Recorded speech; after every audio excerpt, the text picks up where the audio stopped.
record on this computer. Off we go. So invocation is just our transitional moment, opportunity to step out of the secular and situate our minds at the feet of our teachers and seek their blessings, situate our minds at the feet of Sri Gopal, Sri Bhagavan, and just humbly request him to manifest some little drop of presence through these stories so they touch our hearts and inspire our bhakti. Om Agyanatimirandasya Gyananjana Shalakaya Chakshor Umilitam Yena Tasmai Shri Gurave Namaha. Namo Om Vishnu Padaya Krishna Prishthaya Bhutale Shimate Bhaktivedanta Swaminite Namine Akanda Mandala Akaram Yena Vyaptam Characharam Tat Padam Darshitam Yena Tasmai Shri Gurave Namaha. This whole universe, Akanda Mandala Akaram, this whole universe, actually it says an orb of a universe, infinite, Akanda Mandala Akaram, Yena Vyaptam Characharam, which is Yena Vyaptam, which is pervaded by moving and to the one who pervades this whole universe with its moving and non-moving creatures. One way of thinking of the, of all reality is it consists of moving and non-moving. There's lots of ways you could think about it, right? Matter, spirit, lots of different ways. Purusha Prakriti, well, another way of framing Purusha Prakriti is moving and non-moving. So, Yena Vyaptam Characharam. Tat Padam Darshitam Yena, to the one who points me to the feet of the one who pervades the universe with its moving and non-moving creatures. So that's Sanskrit grammar for you. It's full of relative, correlative clauses. So we have no idea who the one is, right? To the one who pervades the universe with its moving and non-moving creatures, to the one who points me to the feet of the one who pervades the universe, Tasmai Shri Gurave Namaha. To that Guru I offer my Namaha. So the Guru points us to the feet of Ishvara, and Ishvara pervades the universe. It's a nice verse. Because the Guru points us. He points us to that, gives us instructions. And what else can he do? He's there. He remains there all the time. The real Guru is always, always, always compassionate, always willing to assist the seekers, even if we make a fool of ourselves. Just gonna hit the mute all. Hang on a sec, how do I do that again? I do it every week, and every week I forget how to do it. There we are. Mute all. Mute all. Sri Krishna Chaitanya, Prabhu Nityananda, Sri Advaita Gadadhara Shivasadi Gaura Bhakta Vrinda. This is an invocation to the Sri Chaitanya Mahaprabhu. It just as, one of the great saints of India. Just amazing. You get a chance to read the story of Sri Chaitanya, the life story. So that's the life of a bhakta exhibiting the highest states of Krishna prema. And then the tradition, the Gaudiya, a tradition that then stems from him, considers him to be actually an incarnation of Radha Krishna. So if you're in that Gaudiya tradition, you view him in that way.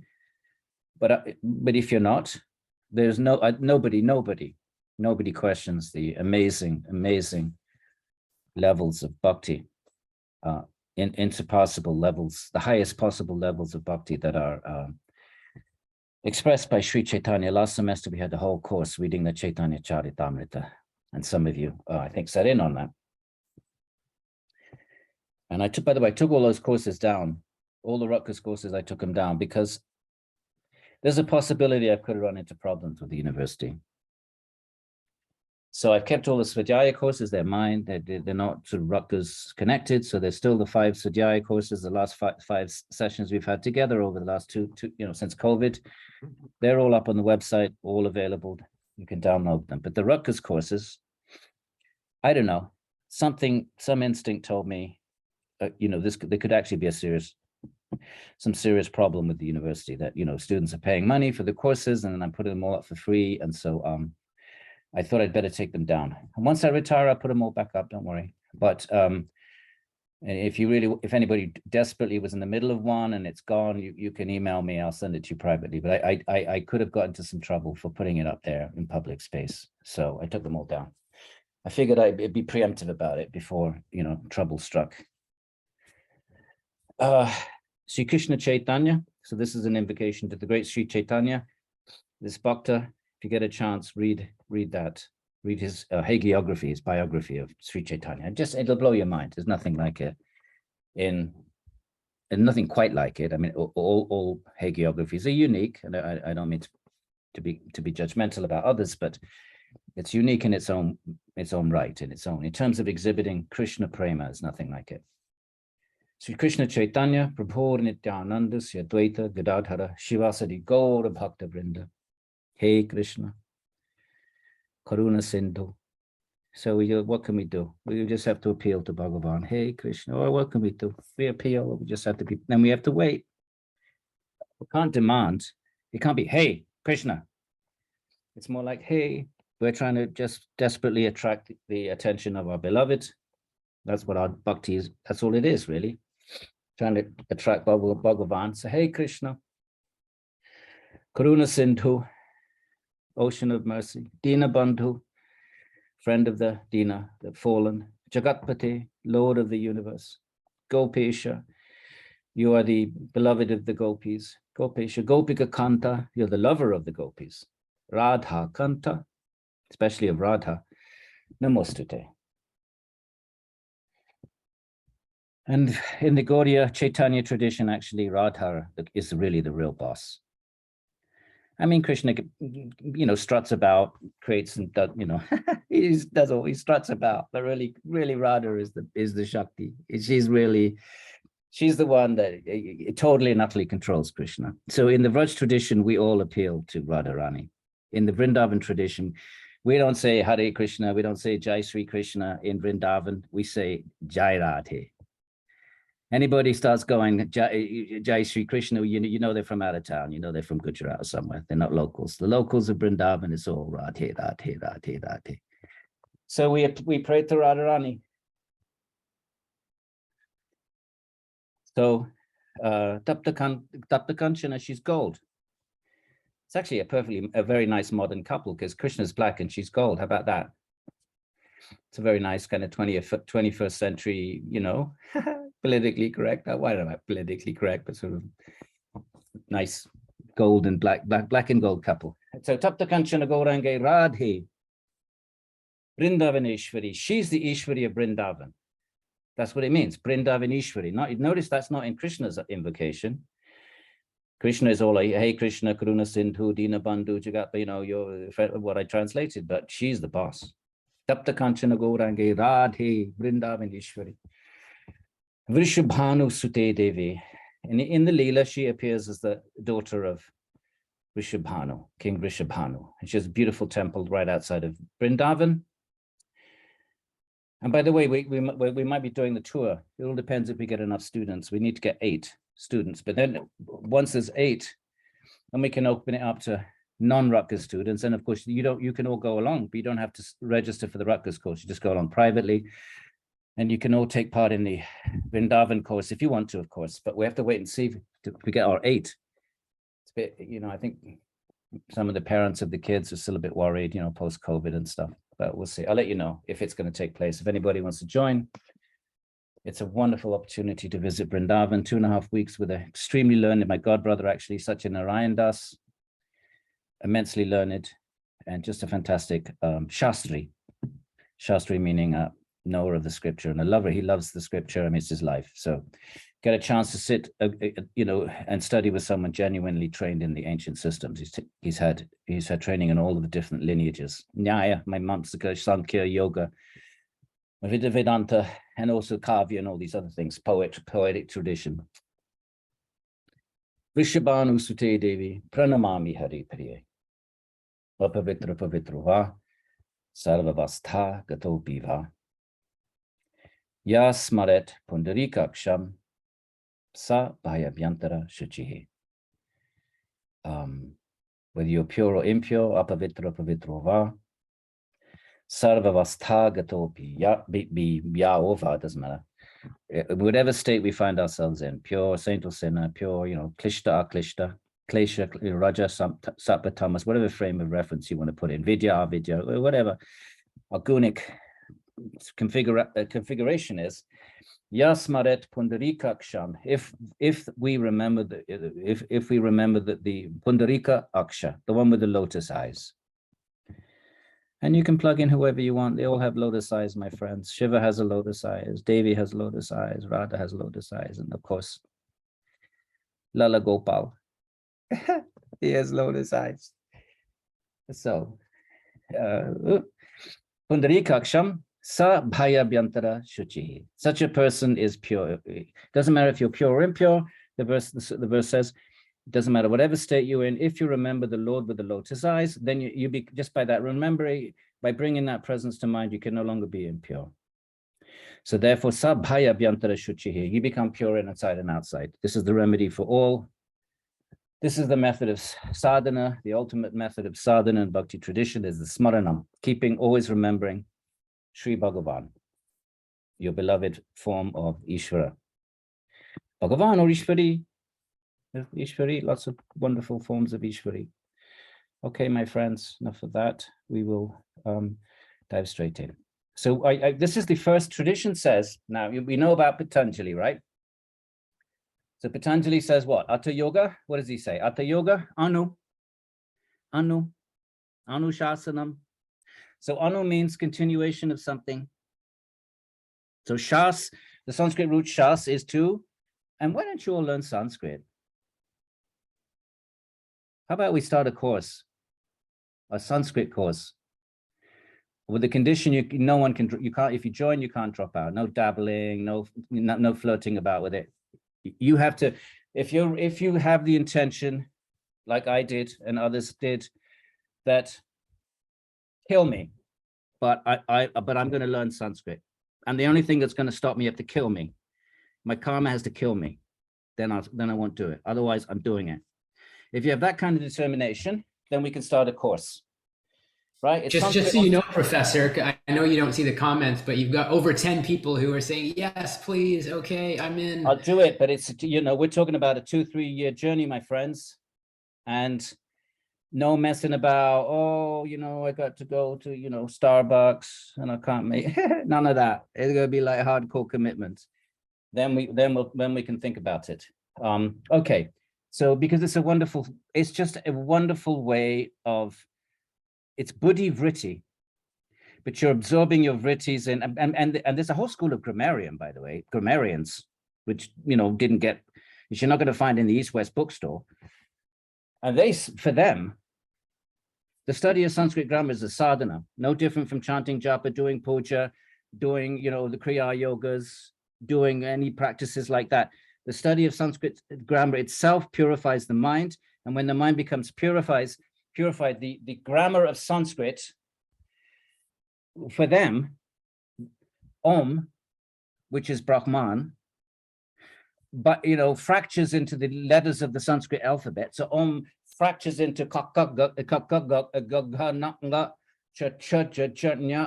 Whatever it is, the 20, 30 phonemes of the Sanskrit letter, it fractures into that. Then those letters come together as dhatus, verbal roots, and then the verbal roots are then combined, and then their rules, and they have their shaktis, and the verbs, manifest their endings and their temporality, past, present, future, their modes, imperative, subjunctive, and they just sort of manifest different shaktis. And then they combine together and they form these sort of, and they form the Sanskrit language. So when you study the Sanskrit language, you're sort of indirectly a couple of stages away from Om, but by studying and absorbing the rules and just the very study of grammar itself, then it purifies the mind. And at a certain point, just as with all traditions, right? If you're doing Jnana Yoga, you're thinking, I am Atman, I am Atman, I am Atman, I am Brahma. This is all Brahman. This is all Brahman. It's just a mental construct. But at a certain point, the mental construct dissolves, and you actually perceive that story you were telling yourself. It's a mental construct. Every single yogic practice is a mental construct, meaning you're making it out of samskaras in the mind, but then those samskaras purify the mind, and eventually that mind dissolves, and the samskaras that were pointing you to something beyond themselves dissolve, and then that other reality it manifests. So that's Jnana Yoga. Then Brahman manifests. If you're a Krishna Bhakta, you bring, you remember Krishna. What are you doing? You're creating a Krishna out of samskaras. You're getting the blue from your knowledge of blue in the Prakritic blue, and you're sticking a flute in there and a peacock feather, and you're creating your own mental image. But at some point that dissolves, and the actual vision of God manifests. So likewise, the grammarians would say, I'm just situating them in comparison to every other yoga path, which is doing exactly the same thing. It's constructing a mental kind of activity, which the path says, where if you do it and fix that mental picture, an image of reality, eventually that the actual reality to which your artificial mental prakritic samskarically made construct, that will dissolve, and the actual reality will shine through. So the grammarians would say that about language. And then the Sanskrit language then dissolves into its ultimate essence, which is Om. And what's Om? Brahman. So that's another good reason to learn Sanskrit. I'm making a pitch for Sanskrit.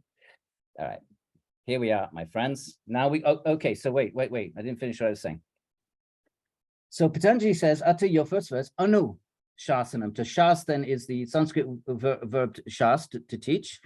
And from it, you get Shastra, Shastri, right? Shastri is the person who teaches, and it's become a surname now in North India. Shastri is a Brahmin teacher. So Anu means to continue to do something, and you can put it on any verb. So Anugamanam, to continue to go, Anukadanam, to continue to eat, Anuvachanam, to continue to talk. So Anushasanam, to continue the teaching. So what that leads to a question then. What's the question? What's he continuing from? He's continuing from what? He's not saying, oh, like the Buddha said, oh, he sat under the tree, the Bodhi tree, and he, in the 4 stages of the night, and then he had his enlightenment experiences, and then he came out, and then he proclaimed them to the world, the first sermon, the so-called Deer Park sermon. Not like that. Patanjali's not saying that. It's not saying he had a bada-boom experience. He's saying he's continuing the ancient teachings. That's what it means to be Vaidika, by the way. You never claim you might claim you've experienced, but you've experienced that which the ancients have spoken about. You're never claiming something new. That's what it means to be Vaidika. So if you want something new, you go off and do it, and then you start a new religion, like the Buddha, or like Rajneesh in the modern time, or like Krishnamurti, or like that. You can do that, but you can't be Vaidika. That's why Guruji Iyengar, coming over and Krishnamacharya and teaching this asana, which has never been taught like that. So in such a focused way, they had to find ways of connecting it to the tradition. That's why you're all reading the Yoga Sutras, my friends, but that's another story. So, so he's continuing from what? Well, in the Gita, Krishna says, well, in the beginning, I gave this yoga, evam parampara, right? In the beginning, and it was handed down. So the tradition says that the first yogi was the first living being in the new cycle, right? We've heard that Hinduism is cyclical. So there's creation and there's dissolution. Creation lasts, 14 billion years, not completely, it's vaguely in the same ballpark as Big Bang Theory, which I think is 8 billion. Or maybe it's the other way around. One is 8, one is 14. So the first being that from the last cycle, the being with the best karma didn't quite get liberated. Otherwise, he wouldn't be still recycling. Being with the best karma in the next cycle becomes Brahmā, not Brahman, but Brahmā, long A with the 4 heads. So he's still got a little bit of karma but he's the most pious, his form is made of pure sattva, doesn't have any rajas, tamas. Most intelligent being, and from his intelligence, and he is entrusted to create the forms of the universe. But the actual creator of the stuff is Vishnu. So Vishnu is God with a big G. So I think of Brahman to make the point clear. He's a secondary creator, because he takes the stuff Vishnu's not going to sit there like a craftsman and sort of create forms. He's God. He doesn't have a job to do. Well, Vishnu sort of does, actually. That's the unique thing about Krishna. Think about it. If you're creator, a definition of God in any tradition, Christian, Islamic, Jewish, right, whatever it might be, the typical definition, how do you define God? God is the creator. In the Krishna tradition, they're like, hang on a minute. If you're the creator, then you kind of, well, that means you have a dharma then, doesn't it? Your dharma is to create. Think about it. We all have a dharma. So God has a dharma. Well, if you have a dharma, you're sort of trapped by the dharma then, aren't you? How can you be supremely, now you could say, well, God chooses to create, fine. That's not good enough for the Krishna traditions. They would say, no. God just plays and engages in loving exchanges with his devotees. When there's a job to be done, which is now kind of stuck under the sort of, I mean, you know, I'm using slightly polemical, I'm using sort of strong language. But there's a job to be done. Then Krishna manifests Vishnu's, and then Vishnu creates. Krishna actually only ever plays, and it plays it lovingly. When I say play, I mean love. Real love is so playful. If you think about love for your child, it's playful. Love, when its purest form, is you could think of it as pure play. That's what Krishna does. Okay, so that Brahma is considered to be, right? So he's the best karma, past cycle. He's considered now to be the first yogi, the first Chitta Vritti Nirodha, Patanjalian type yogi. He gets the teachings from Krishna, just like Krishna says in the Gita. I gave it in the beginning. So what was that beginning? When did you look at Krishna? Look at Gita, chapter 4, verse 1. We take a little break. I'll bring it up on the screen. On the beginning, I gave this to Vivishwan, to the celestials. So, well, he gave it to Brahma. So Brahma is the first yogi. Let's read. Okay, so this is the story of the first Chitta Vritti Nirodha yogi, the first Patanjalian type yogi, Brahmaji. Oops, wrong button. And that's our project for today. And there's two stories in the Bhagavata. Okay, and we're going to read both of them and see what, there's a little bit of, there's not quite contradiction. Well, we'll see. It's kind of like the four gospels, and scholars compare them and they say, well, John has got a lot of stuff that Matthew and Mark and Luke and, synoptic gospels don't have. And what does that mean? And blah, blah, blah, right? So we're not going to do that. We're not going to do that. But there are two stories. We'll start with the second one in book 3. In the beginning of time, okay, Prakriti is there. That's why Brahma is not the big creator. He doesn't create matter itself. But he does once he's injected into Prakriti, like all the souls that were not liberated from the past cycle, they're all injected into Prakriti. So Brahma, don't get confused with the Brahman of the Upanishads and Vedanta with the N on the end, although obviously it's the same root. Brahma then is his job, like there's various celestials have different jobs to do. Brahma is the creator. So at that time, right at the beginning, notice the universe was immersed in water. Does it remind us of the Genesis, my friend? In the beginning was water. What if these ancient traditions are kind of pointed into some similar truth? How might we find that interesting? Well, I don't know. You ask yourself. This universe was immersed in water. Vishnu had closed his eyes, although his ability to perceive is never obscured. When he's closing his eyes, it's not like us. He can't see anymore. Obviously, God is omniscient, but he has his Leela. He likes to manifest beautiful forms so he can interact with his devotees in infinitely variegated ways. Love is infinitely variegated. This is not a static, and I'm going to say it every single Svadhyaya session, and I'm going to repeat it until we're crystal clear. The Bhagavatam accepts Patanjalian liberation, Advaita Vedanta liberation, Satchidananda liberation of the Atman in its own nature, but has no interest in it. Accepts it, honors it, reveres it, acknowledges it, considers those who have attained it to be great yogis, but bhaktas have no interest. They want love with a distinct personal being. I'm going to keep repeating it, and what can I tell you? That's big. Why? Because hello? What just happened? Can you hear me? Are you there? I think you lost your internet for a minute. Oh, okay, but we're good now, are we? Yes, Yeah. but your sound keeps fading in and out. Oh. Well, if it happens again, I'll go downstairs, okay? Happy Jack, will you tell me if it happens again? Yeah. Yeah, something weird just happened. So, all right. So let's just read now. Enough of me talking. So, and was lying there alone on the bed of the king of serpents. Now, this is also of interest to yogis and yoginis. Who is the king of serpents? Shesha. What does later tradition, much later tradition, consider? Who does consider Patanjali to be? Shesha. Abahu Purusha Akaram Shankachara Shesha. So that Shesha is actually a manifestation from Vishnu. Vishnu manifests this really cool kind of waterbed, this cosmic serpent with 1,000 heads. Sahasra Shirsha Shvetam. So he's without exertion, God, his will stuff. Professor, did you started the recording again? Oh, thank you. It says it does say recording in the top left there. It does indeed, yeah.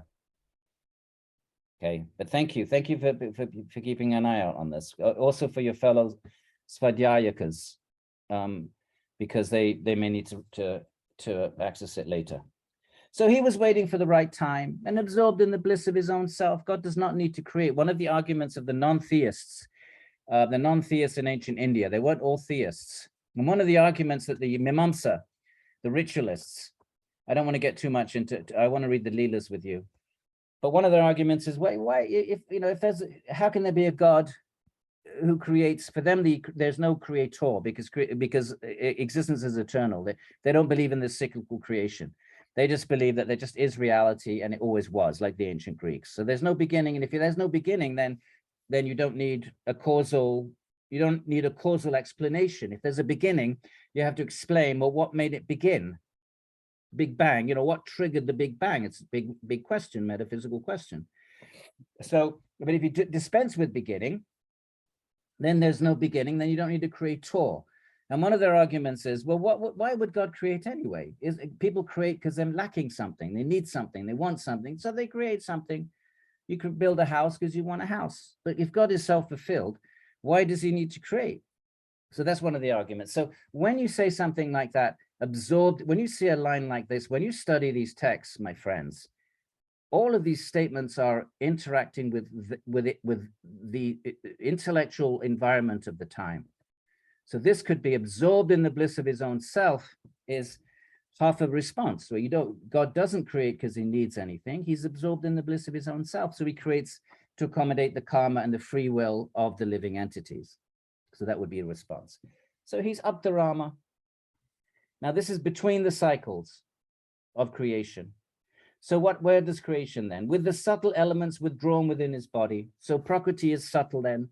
The gross elements, the Mahabhutas, dissolve into the Tanmatras. Look at your Sankhya charts, my friends. You've seen that little, that chart with its 24 little branches, right? So just reverse it from gross to subtle. So the Mahabhutas, earth, water, air, fire, dissolve into the qualities. That dissolves into subtler matrix still, the Ahankara. That dissolves into a subtler matrix. This is subtler Buddhi. And that dissolves into the three gunas, the subtlest of all. So, right, these are subtle elements of withdrawn. And then that dissolve just sort of rests in the body of Vishnu at the end of creation in the Vaishnava theology. So when the time was right for the next creation, Vishnu aroused his power, Shakti of time, right? He needs to stir the gunas. What's going to stir them again after 14 billion years, right? The author of the Bhagavatam would have said, what triggered the Big Bang? Would have thought it ridiculous to say there was just a bang. Well, what triggered it? If you're going to say there was no external trigger, then the trigger must have been internal. Well, if there was an internal trigger, why wouldn't it have been triggering all the time? Why did it just trigger 14 billion years? If something's internal, it would always be doing that. So either you have an external trigger or you have an internal trigger. If there's an external trigger, well, what's that then? Well, let's call it God. Oh, you don't want God? Okay, well, what's the trigger then? It's internal. Well, if it's internal, then it would always be triggering.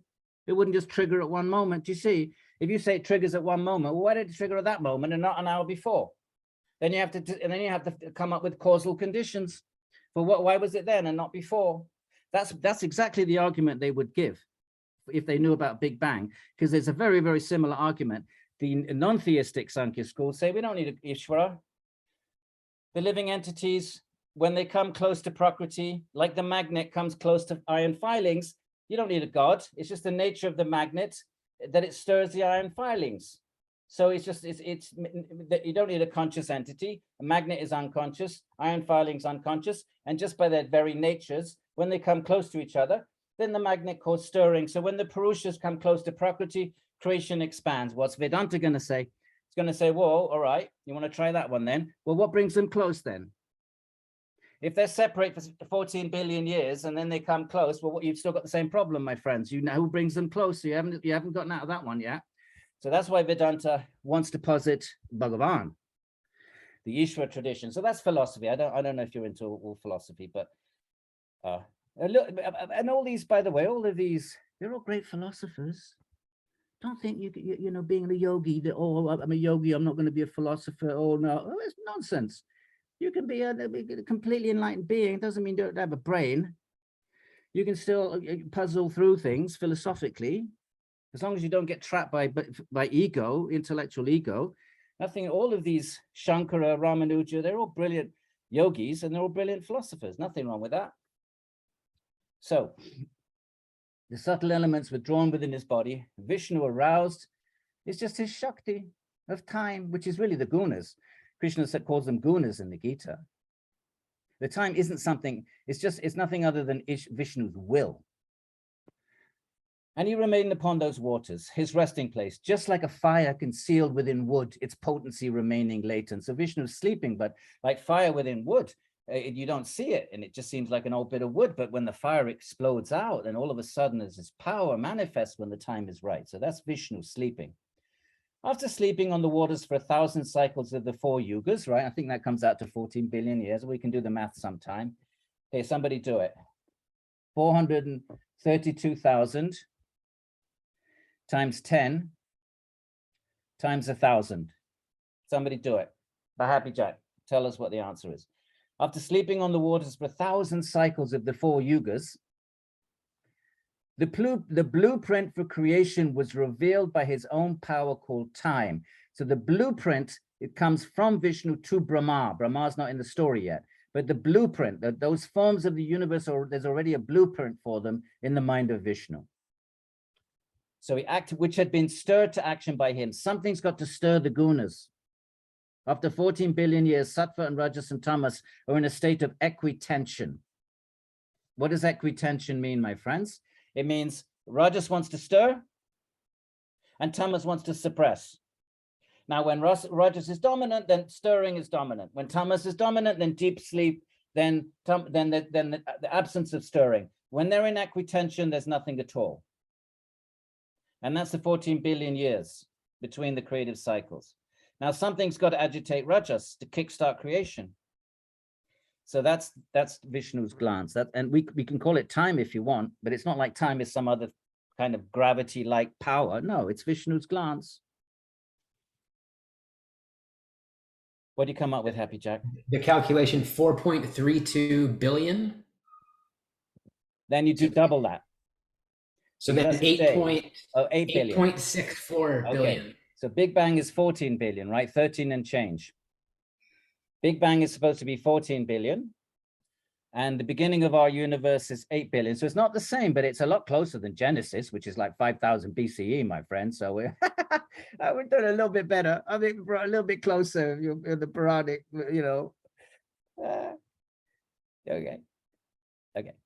So there he is. Then Vishnu.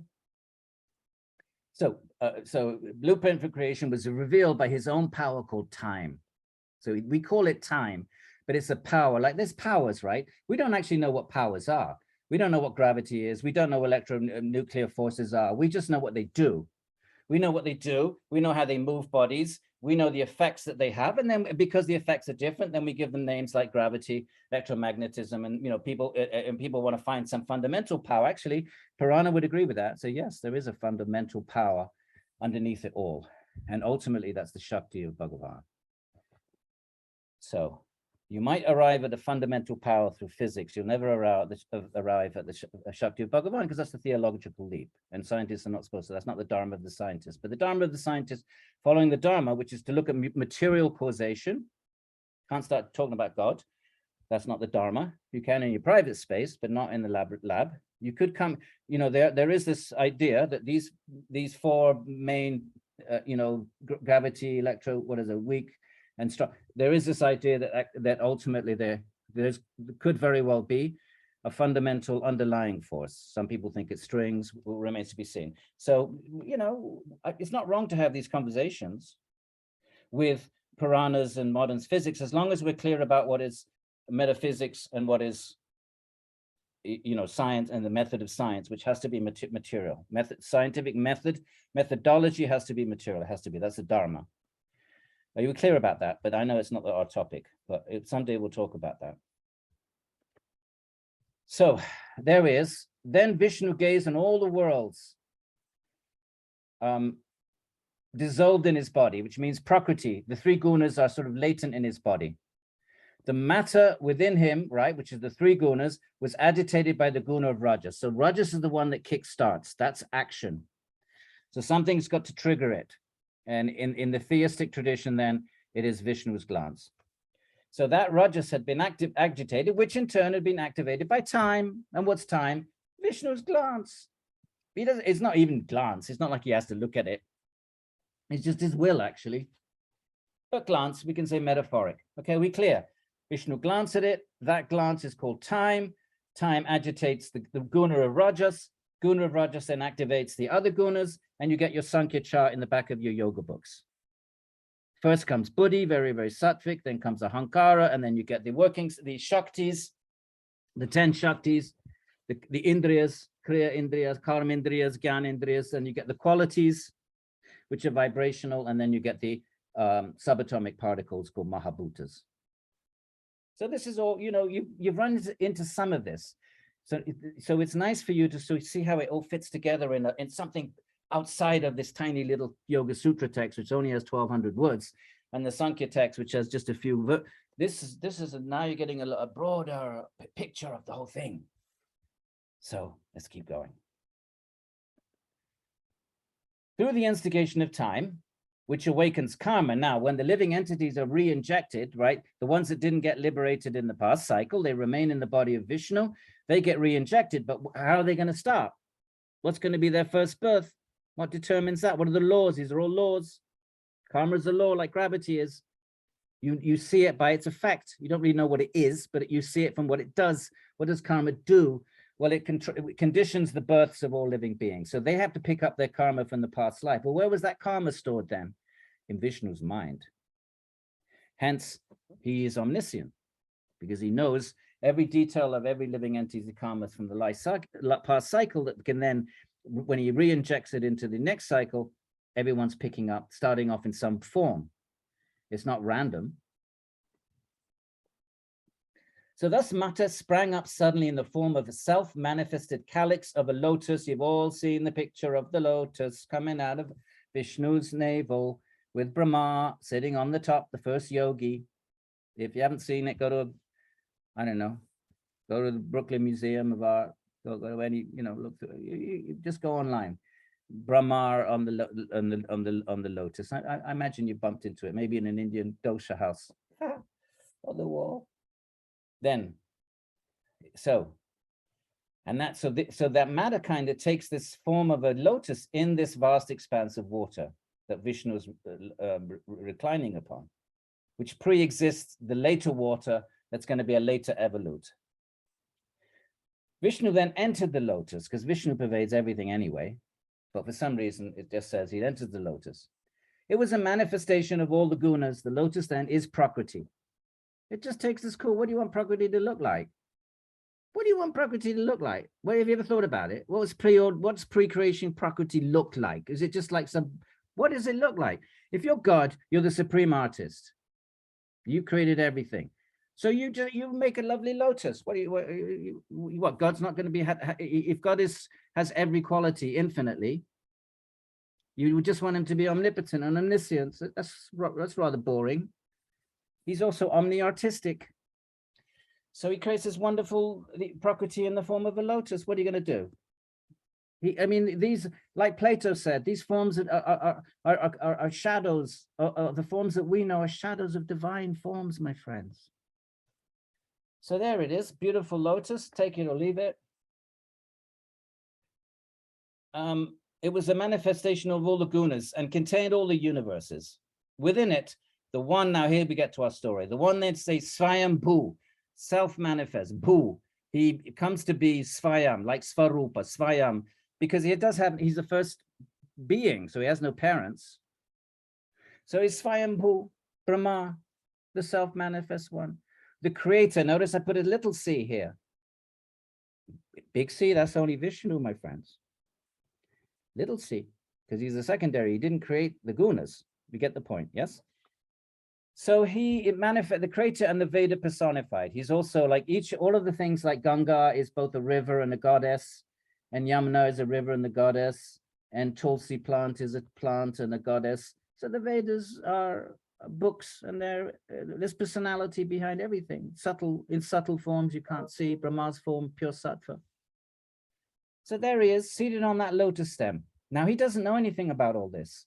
His memory is covered from the past, you know. So imagine just being born and you have no parents to coo at you and you know, give you a nipple and swaddle you and nothing. You just imagine how terrifying this would be. You wake up, you have no memory of anything. It's pitch black. You can't see anything, can't hear anything, can't feel nothing. Imagine how existentially petrifying that would be. That's Brahma. So put yourself in his shoes for a minute. Well, he doesn't, I don't know if he wears shoes, but lotus feet. So he's seated on that lotus stem, but not being able to see the worlds within it. He can't see what's underneath him. He doesn't know he's sitting on a lotus stem even. Brahma moved his neck around in space with strained eyes, like, what am I? Where am I? As a result of this, he obtained 4 heads, one for each of the directions. So this is how Brahma got his 4 heads. There are other stories around, I know. This is a classical Puranic story. Desperately, this was his existential quest.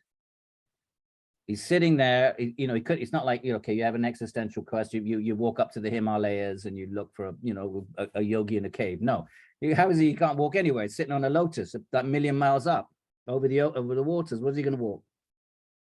So what's his existential quest? He looks around and then so intensely that 4 heads pop out. One for each of the directions. The lotus was surrounded by the waters, buffeted by waves, agitated by the winds, which bring about the end of the cosmic cycle. So at the end of the creation, there's universal fire and universal winds and universal waters, the deluge, however you pronounce that. Anyway, so massive winds,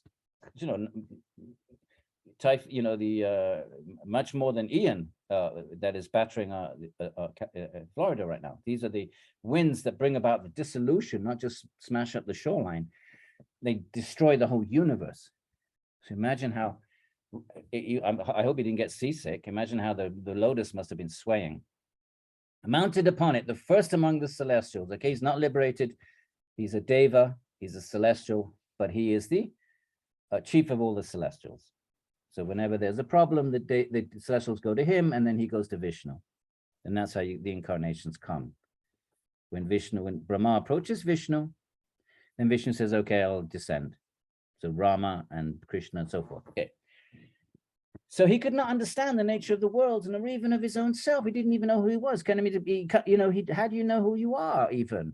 If you suddenly come to consciousness and he has no memory of his past life, right? Because that was 8 billion years earlier in the previous cycle. So you don't even know you are a self. All you know is that you're conscious. I don't know if there was any light to see. So here he is asking the big ticket existential questions. Who am I?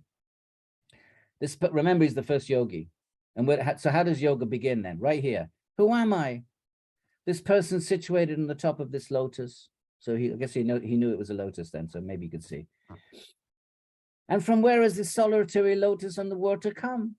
So this is the questions we should be asking. Well, what is this world? Why am I in it? What am I doing here, flapping about, looking out through this the gates of this body, the eyes, and so forth? There must be something existing here beneath it upon which he's resting. So he still has his intelligence. So he's making an inference here. This is an inference, right? If there's a lotus, it must be resting on something. So he thinks, okay, let me climb down and maybe I'll get some answers if I climb down and see what this lotus is resting on. Deliberating on this way, right? Deliberation. So this is called anumana in Sanskrit, a process of deduction, deductive reasoning. The unborn Brahma, right? Unborn, still had parents, entered the waters through the fibers in the stalk of the lotus. Then he went down the rough lotus stalk, seeking its source, but could not find it. And this is a little bit like the story of Nebuchadnezzar. You can't build a stairway to heaven. You can only get that by grace.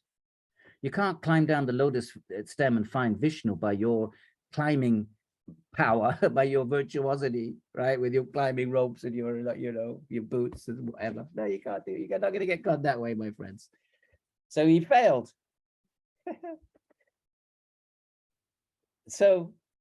But he couldn't find it. As the unborn one was seeking his source in the absolute darkness, a long time passed. He must have been terrifying. Talking about existential angst. Time is the weapon that generates fear in embodied beings and wastes away their lifespans, O Vidura. Aren't we all afraid of old age and death? This Patanjali calls it abhiniveshaha, the fifth of the kleshas. Clinging to life is fear of death, my friends. And time ticking away. When his endeavor performed unsuccessful, the god, small g, notice, it's just a deva, not liberated, desisted from this. Okay, now this is, remember this, we should put ourselves in the shoes, in his position. When you can't figure it out by yourself, that's when you're ready to surrender to a higher power. This is kind of like he's an exemplar in this regard.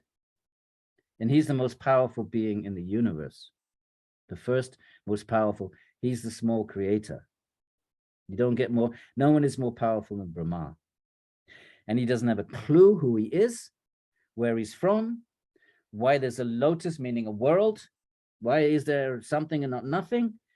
And he can't figure it out.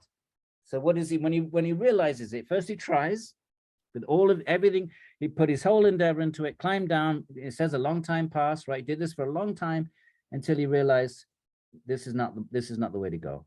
I can't find truth by my own Shakti. My Shakti is too limited and God is beyond anyone's grasp. Otherwise, you can grasp God, then you control God. If you could get God by your own power, then now that means you're in some ways you're more powerful than God. That you can just summon him like a dog. No, my friends. Surrender. Paranidhana, samarpana. So then he sat down slowly, and this is why he's the first yogi. He returned back to his resting place, so this asana. He sat down, so that's asana means a seat. Slowly controlled his breath, pranayama. Stilled his mind, dharana, dhyana, chittavritti, samadhi, and undertook the practice of the yoga of samadhi. Okay, so he understood my body is no good. I'm not going to get truth from my body. I use my body to climb down the lotus, useless. I'm using my mind to try to figure out, useless.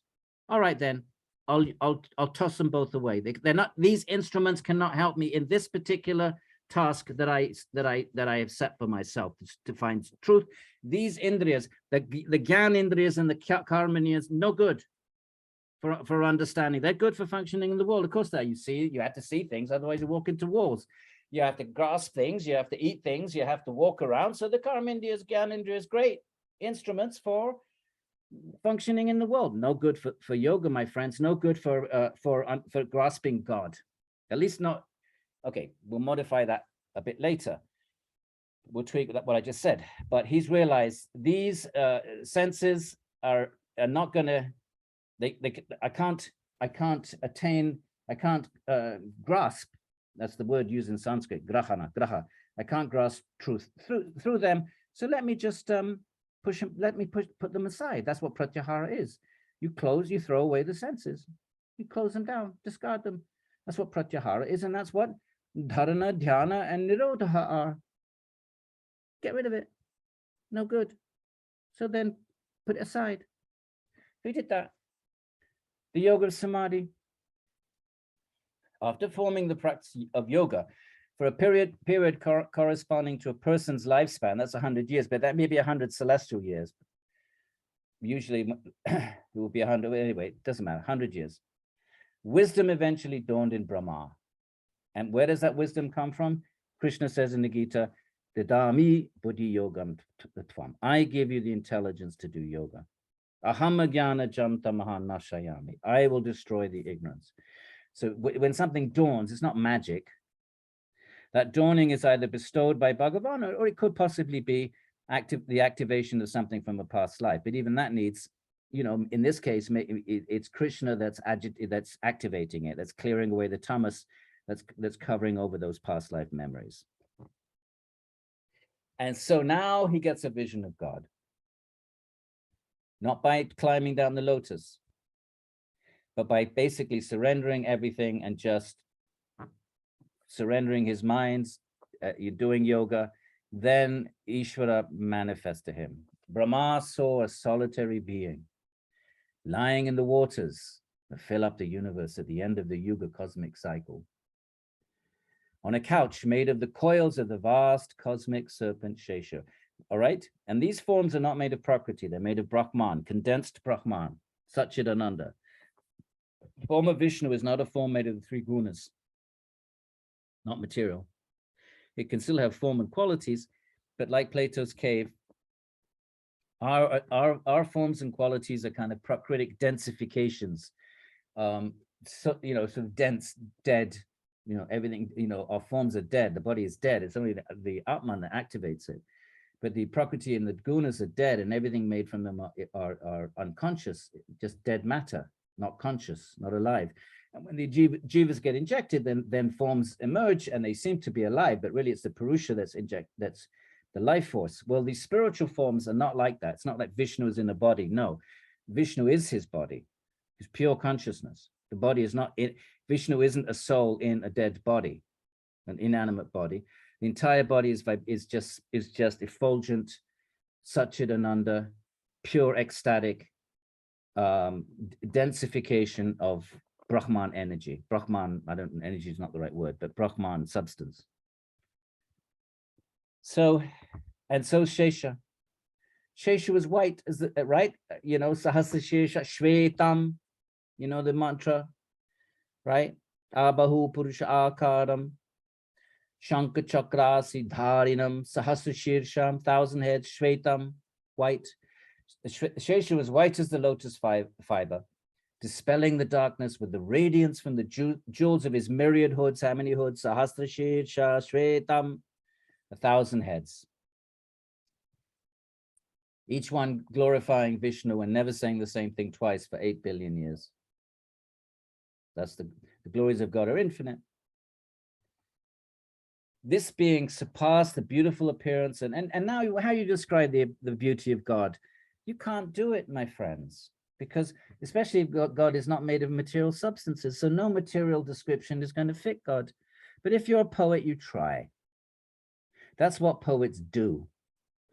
They try to, and those who have visions of these forms of God, of Shiva and Vishnu, either you don't say anything, well, fine, then now, is that helpful to the rest of the world? All right, go and sit in your cave and try to recollect that beautiful vision, but how's that going to help anyone? So you try, but then you can only use material categories. Either you don't say anything, and that's not very helpful, or you have to use. So you try to find the best things that you know of in Prakriti. Like that's why do you think it goes on about lotus eyes, lotus feet? Because the lotus is supposed to be the most exquisite created thing. It's beautiful. The petals are just, the colors are exquisite. So this poet, he's drawing on the language of jewels. so this being surpassed, he's surpassed, but you have to give some, either try to say something about the beauty of God. He surpassed the beautiful appearance of an emerald mountain, right? Imagine an emerald mountain, right? We have a tiny little emerald. We think it's a big deal. So the poet is thinking, okay, emerald, big deal. How about an emerald mountain? It still doesn't get close, but maybe maybe it's a bit better than nothing. An emerald mountain with vast golden peaks. I mean, he's just struggling to say something to just convey to us the beauty of God. We have no way, we have little, maybe a bar of gold, or we might a mine, and but an emerald mountain with vast golden peaks, with garments of evening clouds. So he's trying to create a beautiful, not just jewels, but the clouds filled with flowers and herbs, waterfalls and gems. He doesn't know what to do. He's doing the best he can. Garlanded by forest flowers, with trees as feet and bamboos, right? He's just trying to describe beauty. So what do we think of as beautiful? Well, the poets back then, okay, emeralds are valuable, gold, okay, let's make it huge, just make it a mountain. But okay, what else is beautiful? Okay, how about flowers and herbs? He's doing what he can with the repertoire. His material, it's like using paints to paint a landscape. Your paints are never going to capture the reality of color out there, but you do the best you can. His body, which enveloped the three worlds, could only be compared to itself in breadth and extension. Here he's given up trying to compare it with anything. he had to go with the emerald mountains, and then he says, all right, it's not good enough. So then here he just says, all right, can only be compared to itself. I'm not even going to try with my emerald mountains. What else is he going to say? Ruby, ruby rivers. I mean, come on. So the beauty of his various divine ornaments and garments was enhanced by the beauty of his bodily appearance. So we wear jewelry to enhance our beauty, but Vishnu and Krishna's jewels are enhanced by the beauty of God. So you could say, well, why does God wear them? Well, because he wants to. Out of grace, he displayed his feet, which were like lotuses. Here we have our lotuses. Now we're on more common metaphoric terrain. Their charming leaf-like toes separated by the luster of their moon-like nails. These feet fulfill all desires and are worshipped through various practices by those people seeking to fulfill personal desires. Not everybody approaches God for love and service. Most people approach God because they want stuff. So, okay. So that's a type of theism as well. His face was welcoming, its smile removing the afflictions of the world. It was decorated with gleaming earrings. Now, if next time you look at the pictures of Vishnu, you'll see all of this is going to be there. Reddened by the reflection of his bimba fruit-colored lips. And he had a beautiful nose and eyebrows. So this is all standard now. All the great Ishvara forms, after a while, you just end up with these standardized metaphoric attempts at description, and they just get passed down through the generations of the poets. So bimba-colored lips becomes just sort of standardized. Like in medieval, poetry, you would have a lady, who would have skin as white as a lily and lips as red as roses, right? You might find that in Shakespeare, and then it sort of percolates about a bit, and it becomes kind of a standard poetic trope. It's the same here. He was beautifully adorned with garment golden as the filament of a kadamba cow. So Vishnu and Krishna always wear a yellow garment. If you haven't noticed that, you'll see it now in any picture that you have. With a belt, all of this you will see in your picture now. If you now look at your pictures that you have on your walls, and hopefully you have a few, you will see all of these items. A belt around the waist, priceless necklace, and his Srivatsa on his chest. Normally you can't see that, it's too small, but it's a little tuft of curl on his chest. Just one of the standard things of Vishnu. Don't ask why. God gets to do whatever he wants. There's no why about God's the way he manifests his personal presence. There's no why about it. Because it's not governed by logic and cause and effect. It's governed by pure free will and artistic creativity of God. There's no why about it. There's no causal explanation for it. Because if there was a causal explanation, then God would be trapped by the law of cause and effect. He would be subject to some kind of law that this is this because of that. No, it is what it is because God, that's what God likes.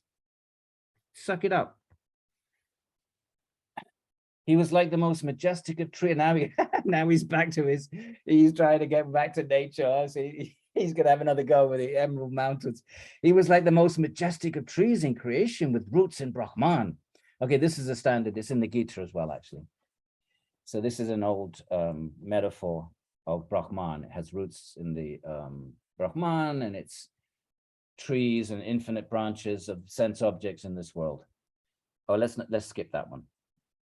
Bhagavata is back again. He was like a great mountain, the abode of moving and non-moving entities. He was the companion of Shesha, right? The serpent who was immersed in water. His 1,000 heads appeared like golden peaks of the mountain. The Kashtuba gem that he wore was like a jewel from the mountain's mine. So Brahma's having a vision of God, and so have many saints and sages over the ages. Take it or leave it. Believe it or don't believe it. This is the claim that this text has made. And just like the Bible, actually, there's some prophets that there's a book just came out, An Anatomy of God, showing how the Bible is replete with references to a God with form and anatomy, divine anatomy. And it's only when Greek philosophy starts to get absorbed by the early church fathers in the 3rd century that the idea of God having a form gets banished from Christian thinking. It's really Aristotle that does that, Aristotelian philosophy and Platonic philosophy. Early Christians had naturally just took those. There's nowhere in the Bible that says all the references to God and his voice and his hat. And nowhere does it say it's metaphoric. Who came up with that idea? Well, how about Aristotle and Plato and the early church fathers then? Because they wanted to give philosophical dignity to Christianity in this sophisticated Greek Near East. They basically appropriated Aristotle, and that's what Christian theology is. It's Aristotle grafted onto the truths of the Bible. That doesn't happen till the 2nd, 3rd century. But the Bible's replete with references to God with form. So read, if anyone's interested in that. Oh, I mean, I don't know, this is going to really rock academia. An Anatomy of God, just, brilliant scholar. And she's not a Christian, she's an atheist. So she's not trying to, peddle a Christian view of God. She doesn't believe in God. But she's very clear that whatever God was being presented in the Bible is a God with form and personality and a body. And she meticulously combs the Bible. And it's just, when she put all the references together, it's overwhelming. I'm not talking about 2 or 3. We're talking about hundreds and hundreds and hundreds of what we might call anthropomorphic, although that's not quite the right word. Because it's not that God, it's not that we're made in the image of God, so it's actually theopomorphic. Anthropomorphic is when you make God in your image. But that's not what these traditions or the Bible would say. They would reverse it. Man is made in the image of God. It's theopomorphic. But anyway, I just want to say, don't think the Indian tradition, Hindu tradition is unique here in presenting God with a form. The Bible's natural, literal reading was hijacked by Greek philosophy. No one doubts that. That's not a controversial thing to say.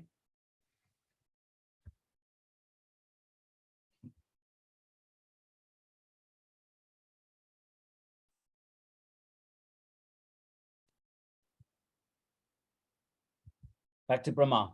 Oh, wait, one more verse. Hoodie, which is usually used for Krishna, but sometimes for Vishnu as well, was bedecked by a garland of forest flowers, which was made of his own glories. What does that mean? We don't know what that means. The flowers are made of his glories. How does a glory, which we think of as a sort of a vocalic, a sort of utterance, a hymnic utterance, how does that become a flower? Well, hey, if we're trapped by our little Prakritic minds and experiences, why not? Glories condense and take forms of flower. What are you going to say? You want God to fit in your backyard? God's got the kingdom of God's got to correspond to your backyard. I don't think so. And it was beautified by the utterances of the Vedas in the form of swarms of bees. The hymns of the Vedas in their divine realm are nothing other than the humming of the bees glorifying Vishnu and buzzing about him and their devotion to him. Their buzzing is are the Vedic hymns. How about that? That buzzing of the divine spiritual bees, when it comes down to our realm, manifests as the Vedic hymns. How beautiful is that? He could not be approached even by the celestial gods of the sun, moon, wind, and fire. You're celestial. It's only by bhakti that you can approach God. Bhaktyatvananya sakya hamayava vido Arjuna, says Krishna in the Gita. Only by bhakti. He was unassailable, being encircled throughout the three worlds by his weapons, and he doesn't need weapons. But he just has fun. You know, the four arms of Vishnu with the chakra, the disc, and the club. He doesn't need those. He doesn't need weapons like we need weapons, because if we don't have a weapon, then, you know, our opponent might defeat us. So we have a weapon, we have a better chance. It's not like that with God. He could destroy anything at will, but he likes to have fun because he has all emotions, all flavors are all in God, including the martial ones. So sometimes Vishnu likes to fight, then he creates huge demons so we can have a good old fight. So now we get back to Brahma was seeing all this. At that same moment, Lord Brahma, the future creator of the universe, who had the know-how to create the worlds, right? The blueprints came from Vishnu, but he has the intelligence. Also saw the lotus growing from the pond of Vishnu's navel, along with his own self. The waters, the wind, the sky, and nothing else. Okay, so now he sees what he understands everything. He's himself, the lotus.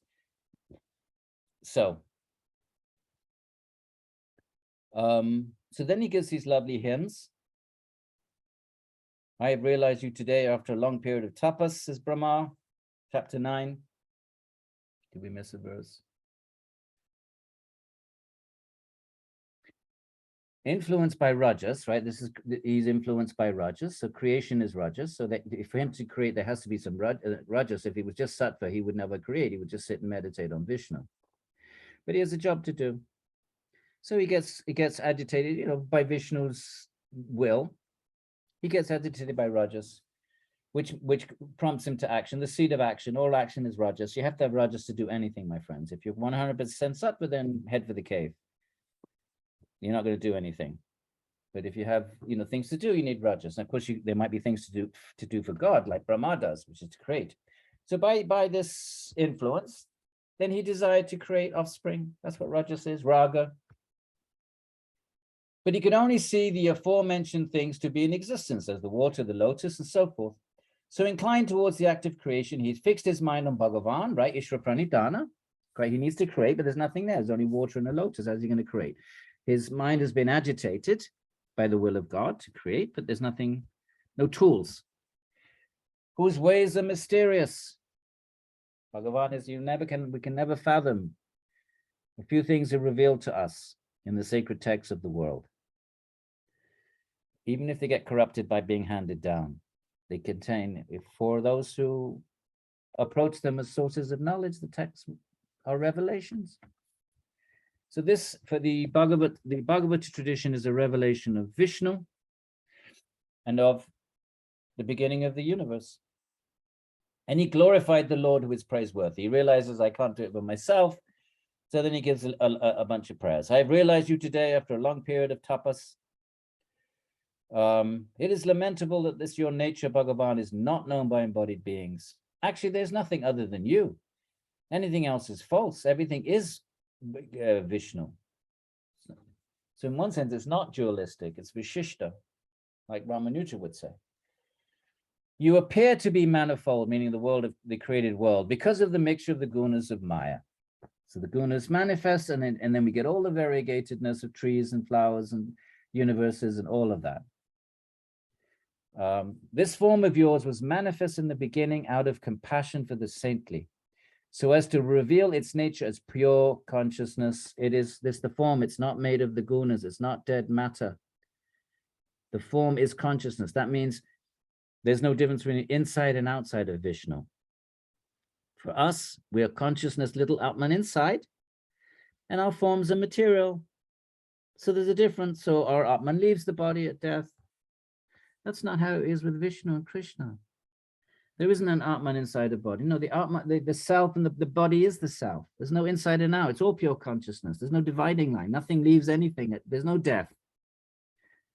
The forms are such an ananda, not material. This is what Aristotle didn't understand.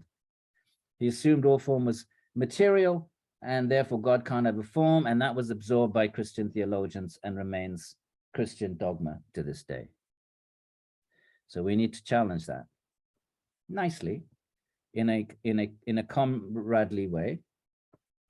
You know, that traditions can cross-fertilize and cross, you know, I think Hinduism has a lot to, Christianity has a lot to offer Hinduism, especially when it comes to charity and that sort of thing. It's a lot to contribute to, and I think Hinduism has a lot to contribute to Christianity, tapas being one of them, but certainly in terms of what is God, you know, challenging this idea that God cannot have a form. And it's true, God cannot have a material form. Aristotle was right, but Aristotle didn't consider the possibility of a non-material form. He didn't know how to think about that. So, so this is actually, I'm writing a book on this, so hopefully that will contribute to the conversation. Okay, so that's one story. We'll come back to that depending on how much time, and we'll read some of his prayers, okay? But just to reveal, just to talk a little bit more about the form. What's it made of? The metaphysics of God's body. It's eternally free from tama, so it's not matter, and is the seed from which hundreds of avatars manifest. So the one can become many. Another reason that theologians say God can't have a form, because the form is a limitation. Number one, all form is material, and the problem with material things is they can be separated. So a table can be separated into four legs and a top. So anything that's material, even an atom, can be separated. Everything that we know that materially, you know, is there going to be irreducible particles? We don't know that. You know, Newton thought the atom was, but then that was reduced to protons and electrons, and then you can reduce those to muons and gluons. You don't know. Everything seems to be reducible. So matter seems to be reducible. So if you have like our bodies, you can pull off my legs and my arms, and now my body's not the same anymore. So if God has a body, then according to that logic, if all bodies are material, then God's body would be material, then you could pull it apart. Then what kind of a body is that then? So that was the number one problem with having a body from an Aristotelian point of view. If bodies are material, that's one problem. The second thing, limitation. So this cup is here, but it's not on the shelf over there. So how can you, if you're a cup, then you're limited, you're not unlimited. So if God is a form, then he's limited, he's not unlimited. So how about, here's what the Bhagavata would say. He hasn't made infinite forms. It is where are we? And it is the seed from which hundreds of avatars manifest, but actually infinite. Elsewhere it says infinite, so it's not limited at all. When Krishna dances with the gopis, each gopi has their own Krishna. There's not a limitation. It's not that Krishna's there, he's not somewhere else. No, he can be there and somewhere else, and an infinity of places. And that's what deity worship's all about. If you do deity worship in your house in the proper attitude and to surrender, then Bhagavan comes into your deity. It's not a stone anymore. Does that mean he's not driving, he's not up there in his divine realm? No, he's up there as well. So when I say up, I mean that metaphorically. O Supreme Being, I myself manifest from the lotus growing out of the navel region of this form. O Supreme Being, I do not see anything higher than this form. Svarupa, this is the Svarupa. There's different kinds of Svarupa. We know Patanjali's Svarupa of the Atman, but Bhagavan has a Svarupa too, and it's a divine form made of pure consciousness. And you and I can have divine forms, my friends, if we take the path of bhakti, which is the path that seeks love and relationship rather than self-immersion, which is an option, but the Bhagavatam is teaching there's something beyond that, because God is beyond the individual soul. It's not trying to be sectarian or say, you know, I'm better than you. It's just saying that there's a soul and there's God. What can you do about it? It's a metaphysical truth for the Bhagavatam. It's not trying to be sectarian. It just is. There's God. And it's not you or me, because we can't create a universe. Can't create anything. So, I do not see anything higher than this form of yours. It is pure bliss, inconceivable, and an infinite radiance. It's not made of matter. It's Satchidananda. Okay.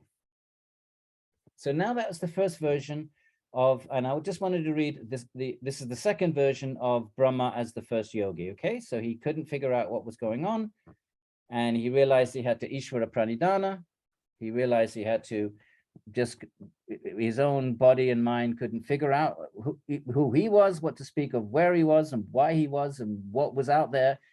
And so he just basically surrendered.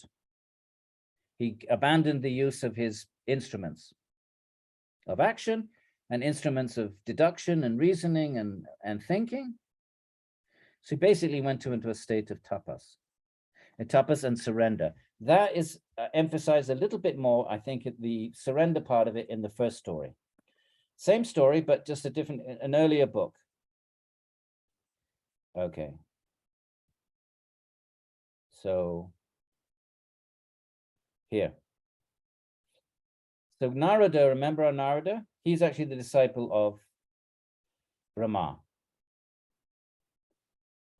So the story begins, we don't have, unfortunately, time to read it. The story begins, Narada goes to Brahma, his guru.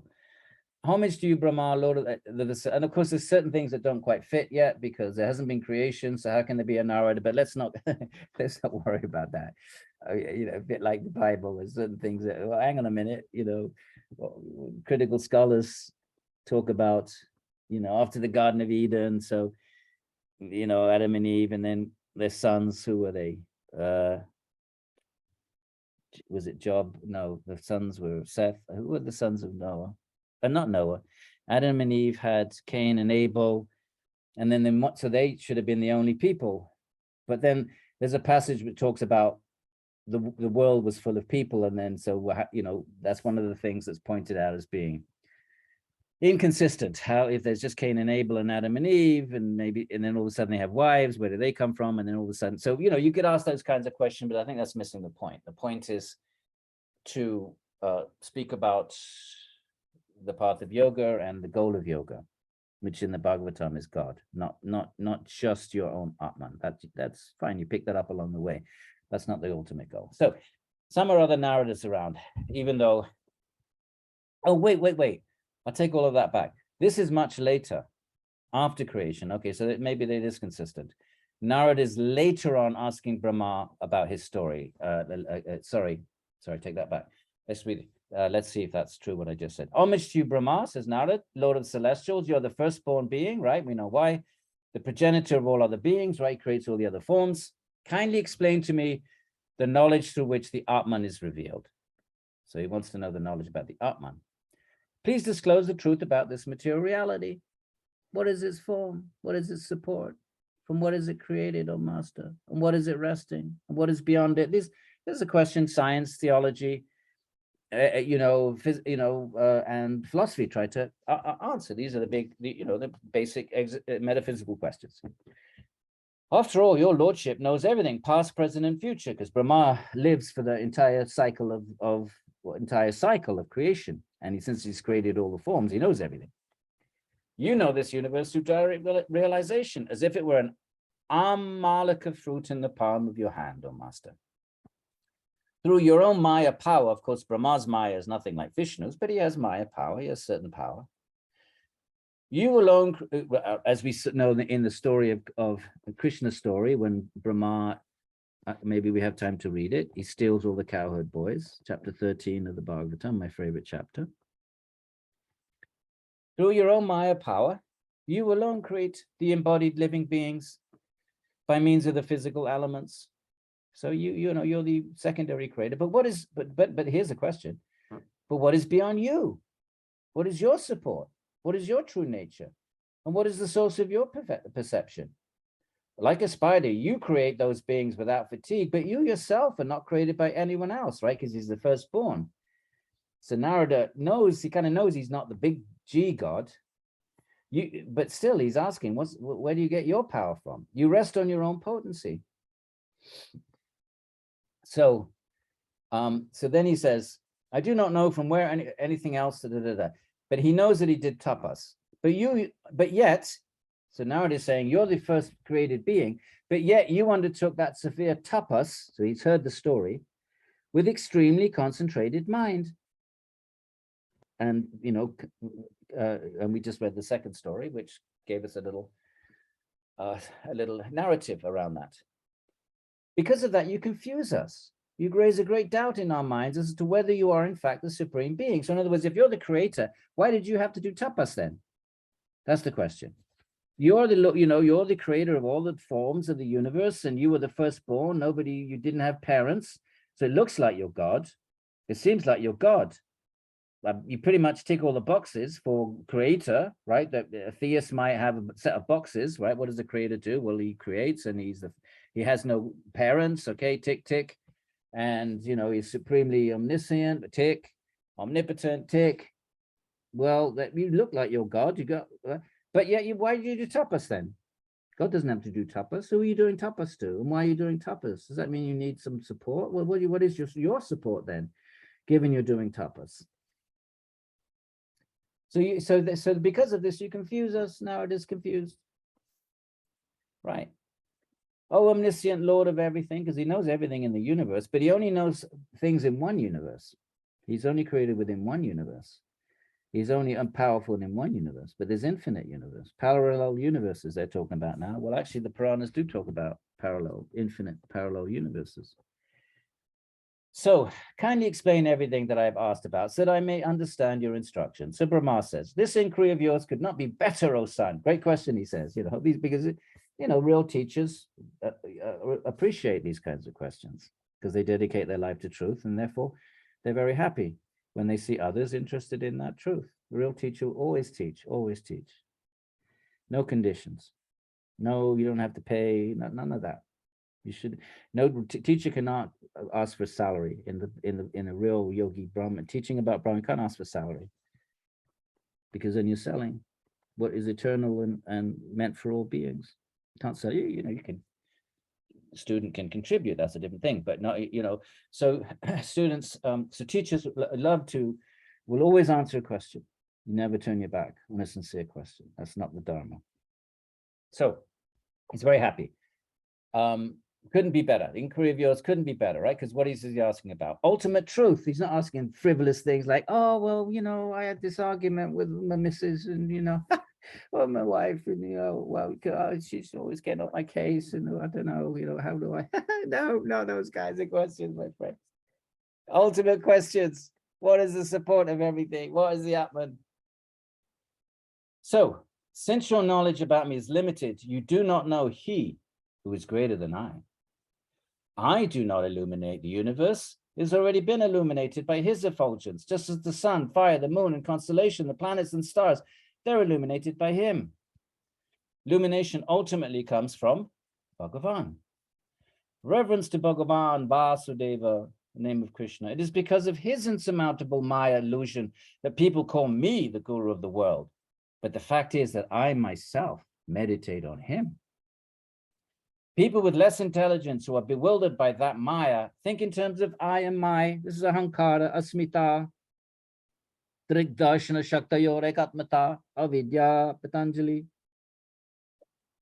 Because of Maya, we think we're body, mind. Even Brahma, if he starts thinking he's a creator, to some extent, he's also a little bit. Even despite his immense wisdom, he's still bound. He still took birth. Even if he didn't have parents, he didn't get liberated, did he? So therefore, he still has some little bit of work left to do. He still has some ego there. As we see in the Krishna story, actually, we see that manifestation of his ego. But Maya herself is ashamed of presenting herself before Vishnu. That Maya that catches us all, she's just the Shakti of Vishnu. There is no other thing in reality apart from Vasudeva or Brahmana, whether in the form of substance, activity, time, nature, or so anything. Prakriti, it's all, these are just Shakti. So we're going to get to the story in a minute. Just hang in there a little bit. The text likes to give some philosophy in between the stories. It's a highly philosophical text. And then it gives us a story. But the stories are also profound. But, sometimes we have 5 or 6 verses, and I love them, but I hope you don't find them challenging. So the celestials are born from Narayana's body. The celestials are not ultimate. The Vedas accept Narayana as the supreme. The various worlds accept Narayana as supreme. Ritual sacrifices offered to Narayana as supreme, the old Vedic sacrifices. Yoga is dedicated to Narayana as supreme. Ding, ding, ding, ding, ding. Ishwar Pranidhana. Samadhi, Ishvara Pranidhana, samadhi, what is it? Bhavana, samadhi, something or other. Even yoga is dedicated to Narayana, very indirectly. Tapas is devoted to Narayana Supreme. Knowledge accepts Narayana Supreme. And the final destination of life is Narayana Supreme. I myself am created by him. And then directed by his glance, create the creation. He is the seer, the Lord, the highest truth, the Atman of all. It's beyond Brahma.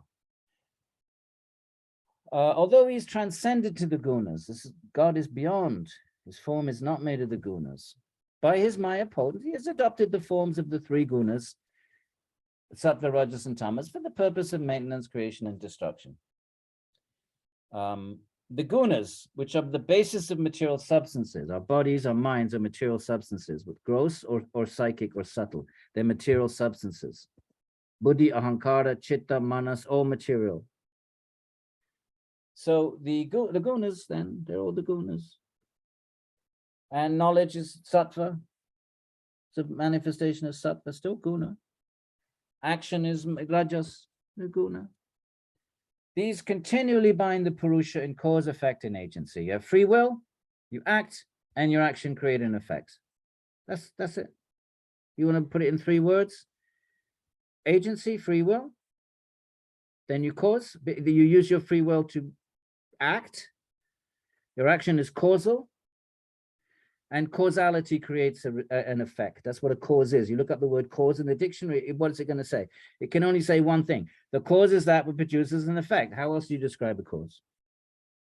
There's no other way of describing it. There's no other way you can assign meaning to the word cause other than by saying that which produces an effect. Happy Jack, look at Happy Jack. You got a dictionary there? Where's Happy Jack? Go on. Wiki. Cause. Yeah. Don't embarrass me now. Maybe I'm not sure I understand. My computer's talking to me. All right. A person or thing that gives rise to an action, phenomenon, or condition. A principle, aim, or movement that because of a deep commitment, one is prepared to defend or advocate. I think that's different. Okay. Well, anyway, okay. But I think you get the point. Try the Cambridge Dictionary. Let's have something a little bit more august. Yeah, I just Googled it. Go ahead. I don't have another dictionary. Oxford. All right. Or is that online? Your Cambridge made, Dictionary. right? Of course, I don't think that's controversial. All right. So, right.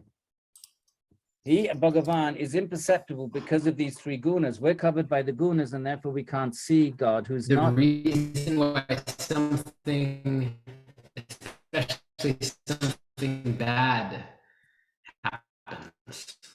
Pardon? Okay, you phased out now. Did my phasing out as well? Hello?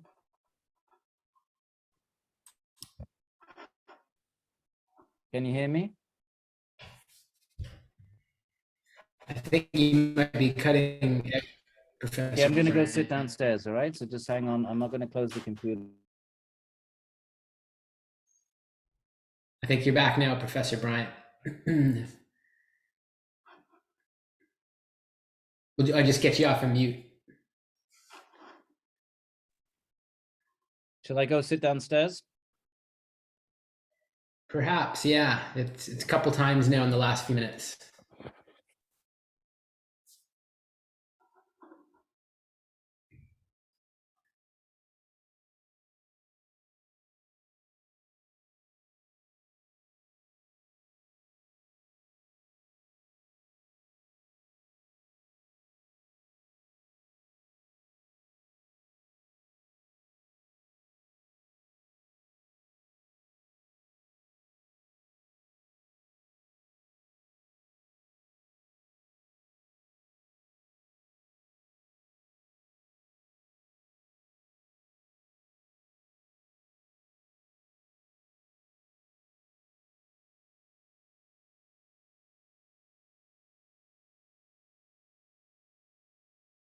Hey.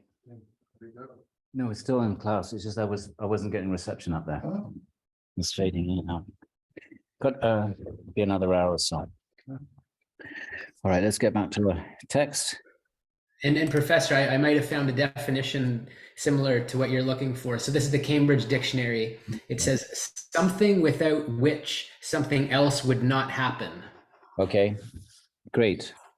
Thank you, Happy Jack. Perfect. Okay.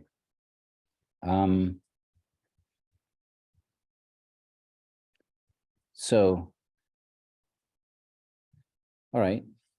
So keeping on, 31. It is under his appointment that I create the worlds. It's under his control that Hara, Shiva destroys it, Shiva the destroyer. The controller of the three gunas maintains it in the form of the great Purusha Vishnu. Thus I have explained to you, O son, about that which you inquired. There is no existent moving or non-moving other than Bhagavan. Okay, everything, remember the mantra at the beginning of class? To the one who points me to the feet of the one who pervades the universe with its moving and non-moving entities. So there is nothing, because moving is the Atman, the just one Shakti of Bhagavan, and the matter is another Shakti of Bhagavan. So everything is Vasudeva, Vasudeva Sarvam. Vasudeva is everything. Okay, we'll skip to the story, although let's just quickly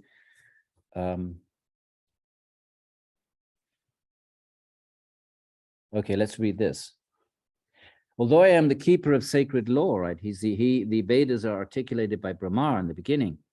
And although I am the embodiment of tapas, he did amazing tapas in the other story, remember, for 100 years. And although I am honored as the Lord of the progenitors, the Prajapatis, like the Lord of those who create, and although I'm immersed in the practice of yoga, first yogi, and I fully mastered that practice, yet I do not understand he from whom I myself have generated. So my friends, you can realize your Atman, Swarupa Vastanam, and not realize Bhagavan. That's what the Bhagavatam is consistently impressing upon us. And the Gita as well, in its own way, makes the same point. So realizing your Swarupa is not the end of the journey. Verse 36, we're skipping. Neither I nor you nor Shiva understands his real nature. What to speak of other celestials knowing it? What to speak of us down here in the earth realm? Those of us whose intelligence is bewildered by his Maya perceive the composition of this world in accordance with our own perspective. Each one of us looks out at this world with our chitta, with all its samskaras, and we see what we see. And what we see is nothing other than what our samskaras allow us to see. And therefore we're trapped. Therefore we're trapped by our minds. We're trapped by our bodies, the limitation of the senses, but even our conceptual thinking, which go beyond the senses, right? You can sort of, you can deduce and you can infer dark matter, for example, that's beyond the senses, but we're trapped by the samskaras in our mind, and each of us sees the world differently. I mean, we know that. It's kind of obvious, but sometimes it's important to stress it. We read it again. Those of us whose intelligence is bewildered by his Maya perceive the composition of this world in accordance with our own perspectives. We all glorify the deeds of his avatars, but we do not understand him in truth. This is Brahma speaking. He's the most intelligent being. His body is made of pure intelligence. He has a body made of pure sattva. He doesn't have gross senses. He's the most intelligent being his actual body is made of intelligence. And yet he says, we don't understand anything about Bhagavan. And so it should be. Because if you could understand it, then somehow or other, then in that sense, your mind is now, God becomes limited to becomes subject to the understanding of your mind. In some sense, it's a kind of a limitation. It's got to be infinite. And the only way you can even get a glimpse of it is revelation. And if God wants to have bees buzzing Vedic hymns, there's nothing you can do but just wonder at it or reject it and say, well, I don't believe any of that. That's your choice. Okay, so let's go down to the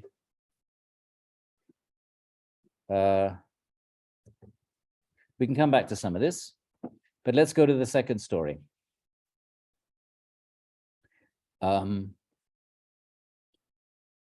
we'll just read, okay, the second story starts verse 6, verse 5. Let's just read the first 4, my friends, just for a little bit of philosophy, if you're okay with this. O king, don't worry about that. No actual connection can exist between the objects of the world and the conscious transcendence. So our consciousness is not actually, we're aware of the world, but with these two completely different substances.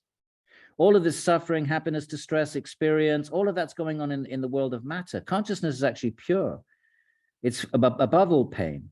It's only because we're absorbed in the mind which experiences pain that consciousness becomes aware of pain. The pain is not in consciousness. Suffering is not in consciousness. It's in the body and the mind, and consciousness is pervading that. So there can't really be any connection. No connection can exist between the objects of the world and the conscious transcendent Atman. It is only because of Maya cast over the soul that this appears to occur. How do you explain, right? Descartes had this problem, right? Cartesian dualism. How do you explain spirit is a completely different thing from matter? How can it affect matter then? Right? So we call that the Cartesian problem in philosophy. Well, this text recognizes that and says, no, you can't explain that. Right, so therefore Cartesian dualism gets rejected because of that, and that was one kind of impetus towards, you know, philosophy becoming more and more materialistic and physicalist and rejecting the notion of a soul. Because part of that journey towards, you know, materialism becoming the dominant metaphysical, although the pendulum's swinging back now, was because of the so-called Cartesian problem. The Bhagavatam recognizes it, said, look, it's just Maya. You can't explain that. It is the power of God. It is only because of Maya cast over the soul that this appears to occur. It appears that we are connected to our body, mind, and experiencing this world. It's an apparition. This is just like one who sees objects in a dream. There is no actual connection between these objects and the dreamer. The dream world is not real, but it seems to be real when we're in the dream, and then we wake up and realize it wasn't real. It's a very good metaphor and used a lot because it's a very, very powerful metaphor that's quite, you know, quite appropriate for what's going on in samsara. Why is it that if we're pure consciousness, why is it that we don't realize that? Why is it that we think we're the body minds? Well, because of Maya. There is, you know, and Bhakti would say you can't climb out of it by yourself. The Jnana traditions would say you can realize your Atman by yourself. Fine. Bhagavatam might concede that, but you certainly can't know God by yourself. Only grace. The Atman appears to have many forms by dint of Maya, assuming many forms, the forms of the world, right? Like the Upanishads say, the Chandogya, you know, mosquito, the tiger, you know, the gnat. These are all different forms. Way back in the Chandogya Upanishad, you know, 800 BCE, 500 BCE. Enjoying itself in the gunas of Maya, it thinks, I am, aham, asmi, right? Asmita, what is asmita? I am, asmi. What am I? I'm this body. And this belongs to me, aham mama iti. This, I am this, and this is mine. This is what Maya is. It's also asmita. Asmita is nothing other than avidya channeled into the contours of a particular body. The 5 kleshas, you got avidya, but when that, so avidya is generic, fine, right? That ignorance, right? Dukkha, you know, anitya, asuchi, dukkha, anatmasu, nitya, shuchi, dukkha, atmakyati, avidya, Patanjali. What is avidya? To think that the beautiful, pure, eternal soul is the not beautiful, not eternal, not pure body mind. That's avidya. And drigdarshana shakta yorekata ekatmata eva. And when that same avidya sort of gets channeled into a specific set of a body, and what is the body and mind? Nothing other than a bunch of instruments. So drig darshana shakti, the darshana shaktis are the instruments, right? So there's instruments of perception. Sankhya calls them indriyas. Patanjali calls them darshana. The commentators explain that darshana is darshana shakti, the powers of sight, but the seer is different. So that's ego. So because of this Maya, this avidya, same thing, Maya is avidya. We usually use the word Maya when we want to speak a slightly more cosmic sort of Maya that covers everybody. And avidya usually is used for when it's just sort of covering an individual, but they're interchangeable. Like Atman and Brahman are interchangeable. So assuming many forms, enjoying itself in the gunas of Maya, it thinks, I'm a female, I'm a male, I'm a professor, and this belongs to me. What do we got? We got this computer is mine, this house is mine. When, on the other hand, its illusion is dissipated and the soul revels in its own magnificence, that's what Sarupa Vastanam is, my friends. Patanjali's a little bit, he's a bit miserly with words. He's only got 1,200 words. But but the Vedanta would talk about this, bliss and reveling in this, they give a much more sort of blissful depiction of the Svarupa. Patanjali just says he's writing a sutra, so he has to be minimalistic. But look at this line. It revels in its own magnificence. It doesn't need anything else. That's what Svarupa Vastanam. Vastanam means to be situated, or to revel, if you will. Okay, just to bolster that a little bit, give that a little bit more of a enticing, instead of to be situated in your own essence. That's not enticing. It's not going to really, that doesn't attract anybody to sit and meditate for 50 years, just to say Svarupa Vastanam. So these texts give us a much better idea. Reveling in your own magnificence, that's a bit more attractive, which is transcendent to time and Maya. Those are the gunas. When it's when it substitutes, it is then able to renounce both time, right, chronology, and Maya, means time and space, if you will, and exists in its own autonomy. That's what Svarupa is. That's what Kaivalya is. That's what the fourth is. The fourth in the Upanishads, Turiya. Right, now we get to the story. Worshipped by Brahma's sincere vows, Bhagavan revealed his form to him, right? We already had the second story. Now we got the first earlier on in the same text. He then departed divine truth to him so as to remove all doubts about the reality of the Atman. So here's the story. So you can compare it with the other one. This is going to have details that the other one didn't. The other one's going to have details that this one hasn't. So Brahma, the first of the celestial gods, we know what that means now, foremost teacher of the world, because he teaches the Vedas, and the Vedic hymns are manifest through his heart, and he imparts them to once he's created, then he bestows the Vedas upon humanity. So foremost teacher of the world sat on his seat, right, which is the lotus, and with the desire to create, reflected on how he might do so. But he could not figure out the necessary means for creating the manifest universe. So this skips the whole bit about the waters and the lotus. We get that later on. So the later story sort of pads out the bits that are a few bits that are missing here. But we still have the same common idea that he's sitting there, he wants to create and doesn't have a clue how to do it.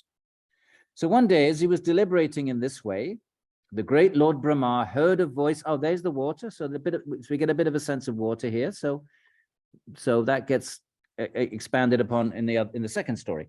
Lord Brahma heard a voice. We don't have that in the first story. He climbed down, came up, and just did Chittavritti Nirodha. But in this story, why did he do Chittavritti Nirodha in the second story? What prompted him to do samadhi, what it called samadhi yoga? Remember, it was called samadhi yoga. Well, what prompted that? Well, this story tells us what prompted that. Why would you suddenly sit and do samadhi yoga? Why would it, if you're all of a sudden, you come to be, you're alone, you don't have a clue what's going on, why would it occur to you, okay, let me just sit and still my mind? Maybe you could do that, but why, it's unlikely somebody would just stumble upon that idea. So here, this gives us a bit of information we didn't have in the second story. And what's that? While he was deliberating in this way, he has this impulse to desire to create. Remember, that's just some samskaric predisposition. So the great Lord Brahma heard a voice. That wasn't in the other story. From the water below, which twice uttered two syllables.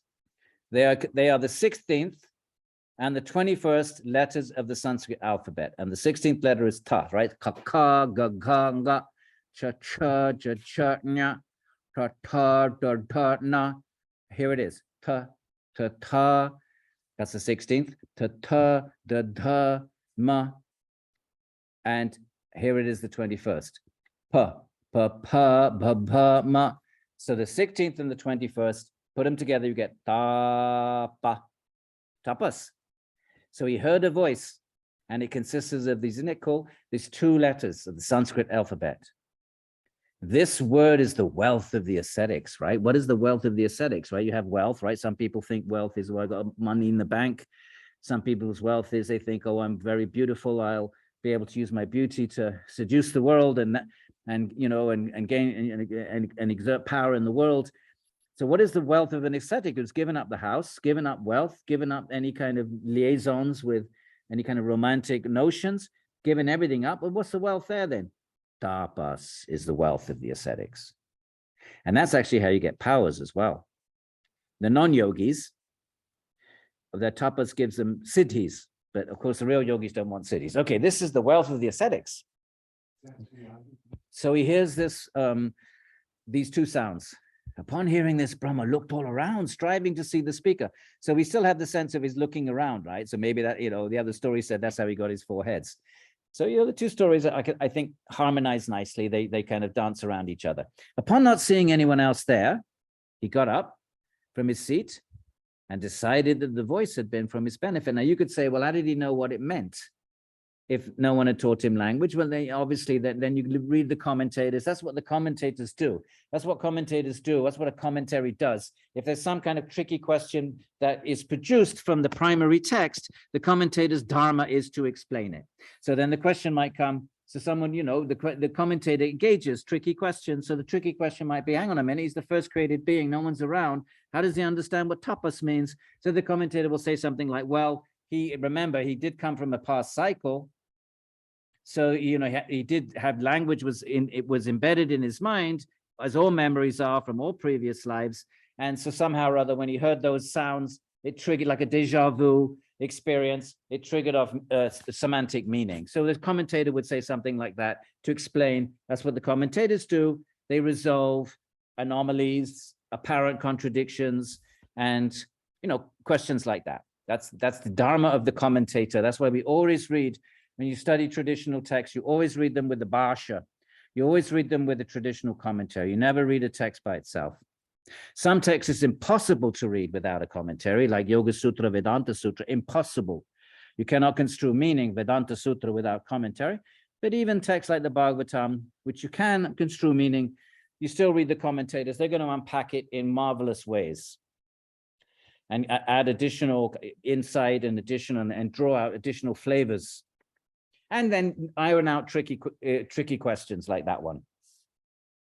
So there he hears the sound. Upon hearing it, looks around, right? So taking this as if it were instruction to perform tapas, he concentrated his mind. So in this version, unlike the other one, where he just sat, in this version, he sat because he was instructed by Vishnu. So he followed the instruction, which is, of course, what we would do if we follow Patanjali.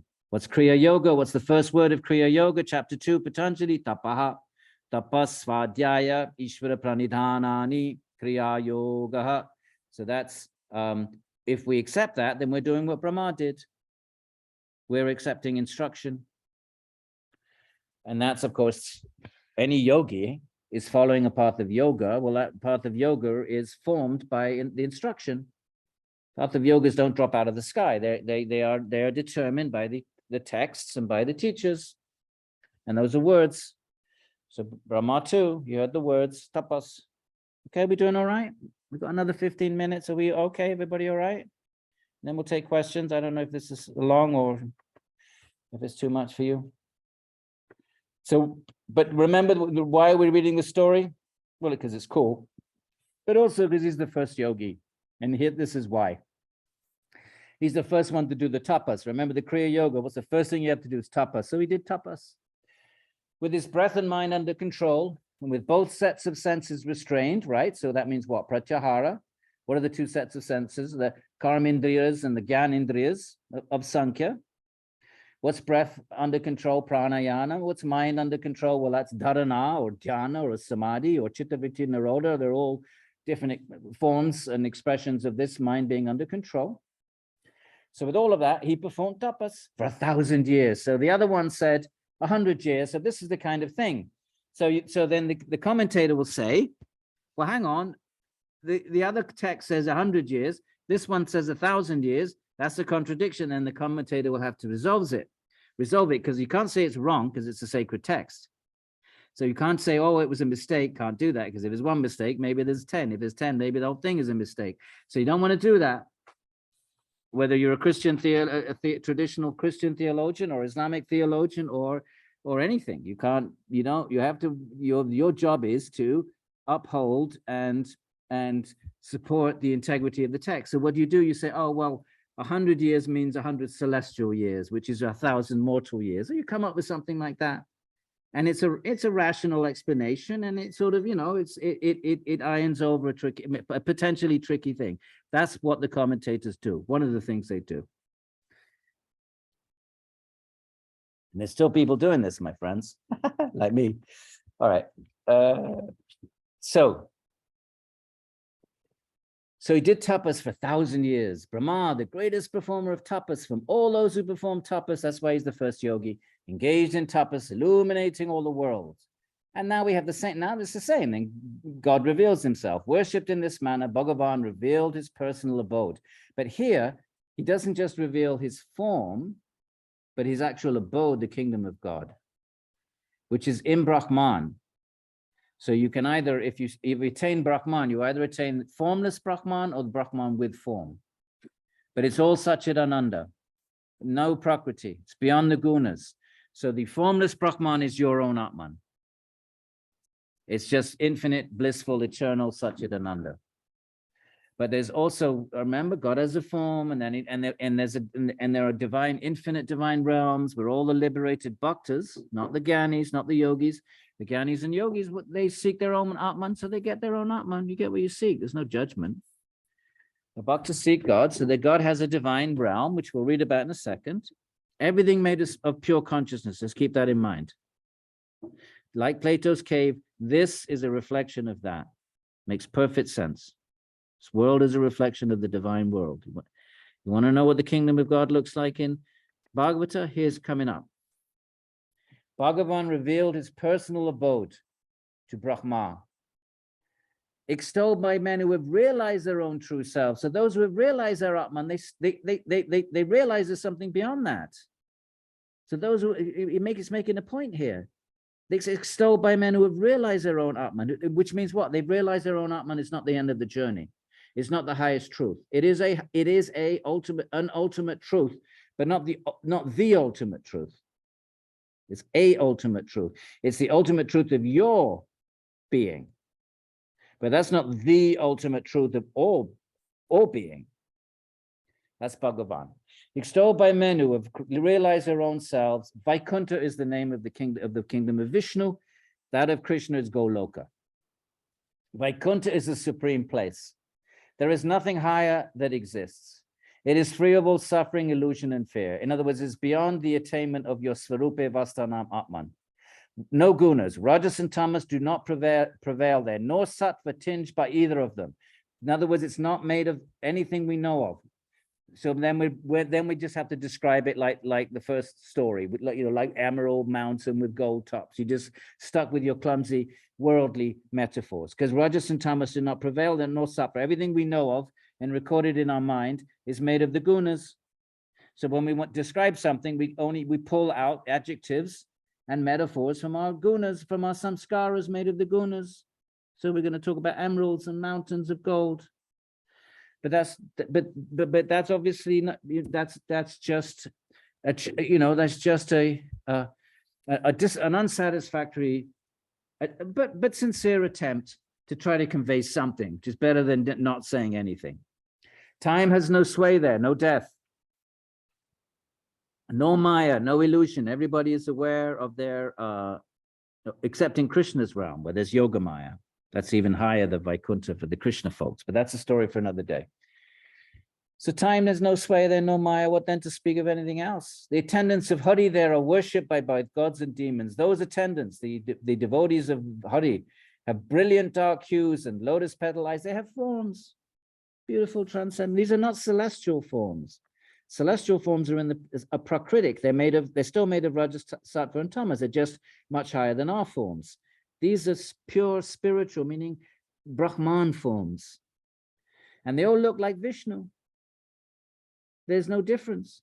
They wear yellow, all the liberated beings there look just like Vishnu. They wear yellowish garments, extremely attractive, beautiful forms, effulgent, decorated with the choicest ornaments, medallions of brilliant, flawless gems. Complexions are of coral, gems, or lotus fiber. They all have different, fantastic, wonderful, vibrant, pure consciousness colors. They wear dazzling necklaces, crowns, and garlands. And so you can read on about the description of the kingdom of God, if you're interested. In Vaikuntha, Brahma saw Vishnu, Lord of the universe, as a result of his tapas sitting on the lotus. he follows the instructions, tapas. So slightly different from the other version, but not incompatible. At least if you're a Vaishnava theologian, you find ways of merging the two stories and making them blend and harmonize and saying, well, one is giving information and not that's not found in the other. All right, so there he sees him, and then has a description of Vishnu. Again, he's disfavoring his servants with kindness. His glances were like intoxicating nectar. His face had reddish eyes, the lotus eyes, charming smile, forearms. Vishnu has forearms, not Krishna. Krishna has two.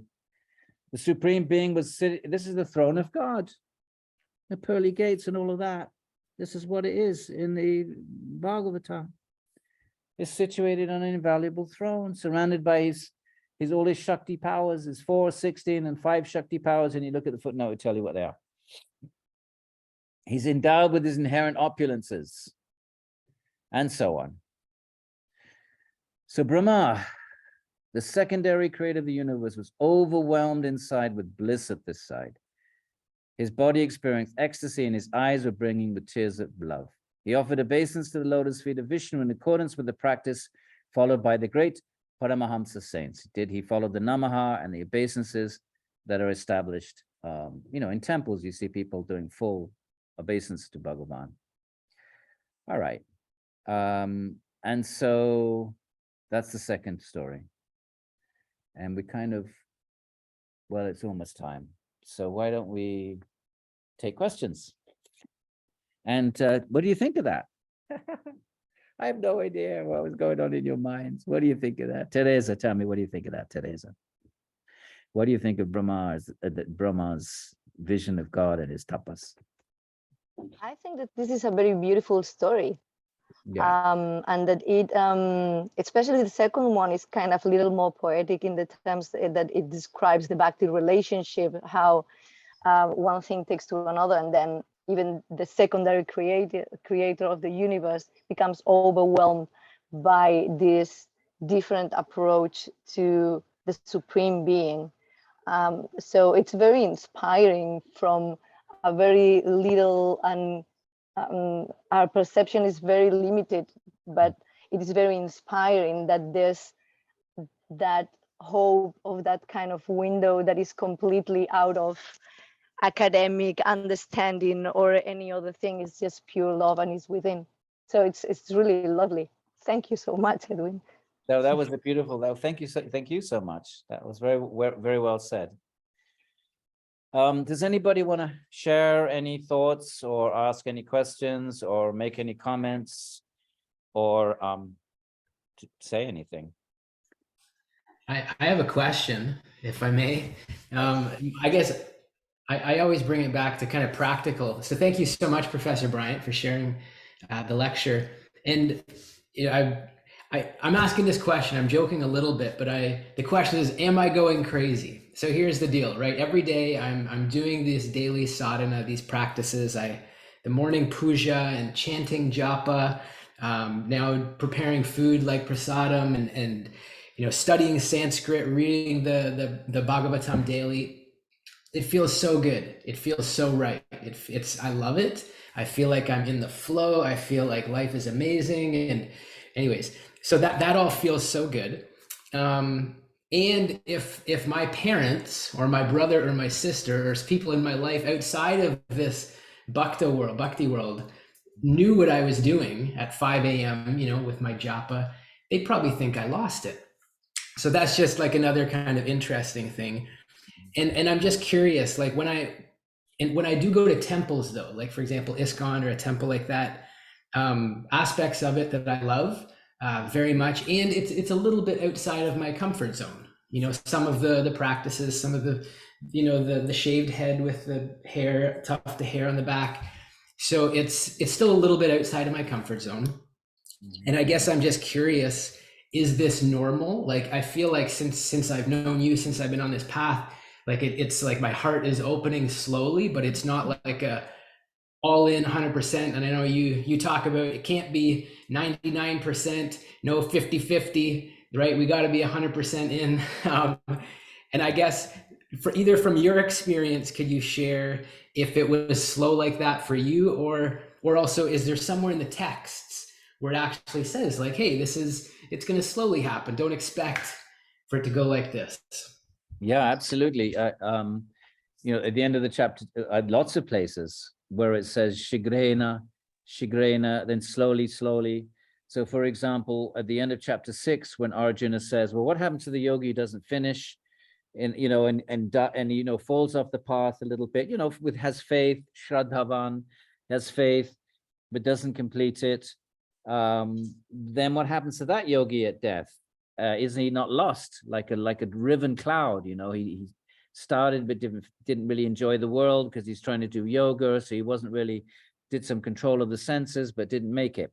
And Krishna says, no, no harm ever comes to anyone like that. You could take a good birth in a celestial realm, so whatever desires you had that kept you from going all in, you get a chance to experience them in a much more embellished way in the celestial realm, and then you come down and Krishna says, and you pick up exactly where you left off, whatever intensity you had, however far along you got, and then he says, and you continue slowly, birth after birth. So there's lots of places where, and you don't have to go, you have to go 100% all in if you want to attain 100%, then it's 100%. But if you're not ready to go 100% and you realize, well, okay, as long as you realize that it requires 100%, you meaning one, as long as you realize it 100% free of all desire, complete and utter surrender is the prerequisite to actually get that bhakti, to get that connection with Bhagavan, to get a vision, if you will, if you want to follow Brahma's footsteps, but to get completely and utterly, to leave this material world and go to the divine realm that we just were reading about.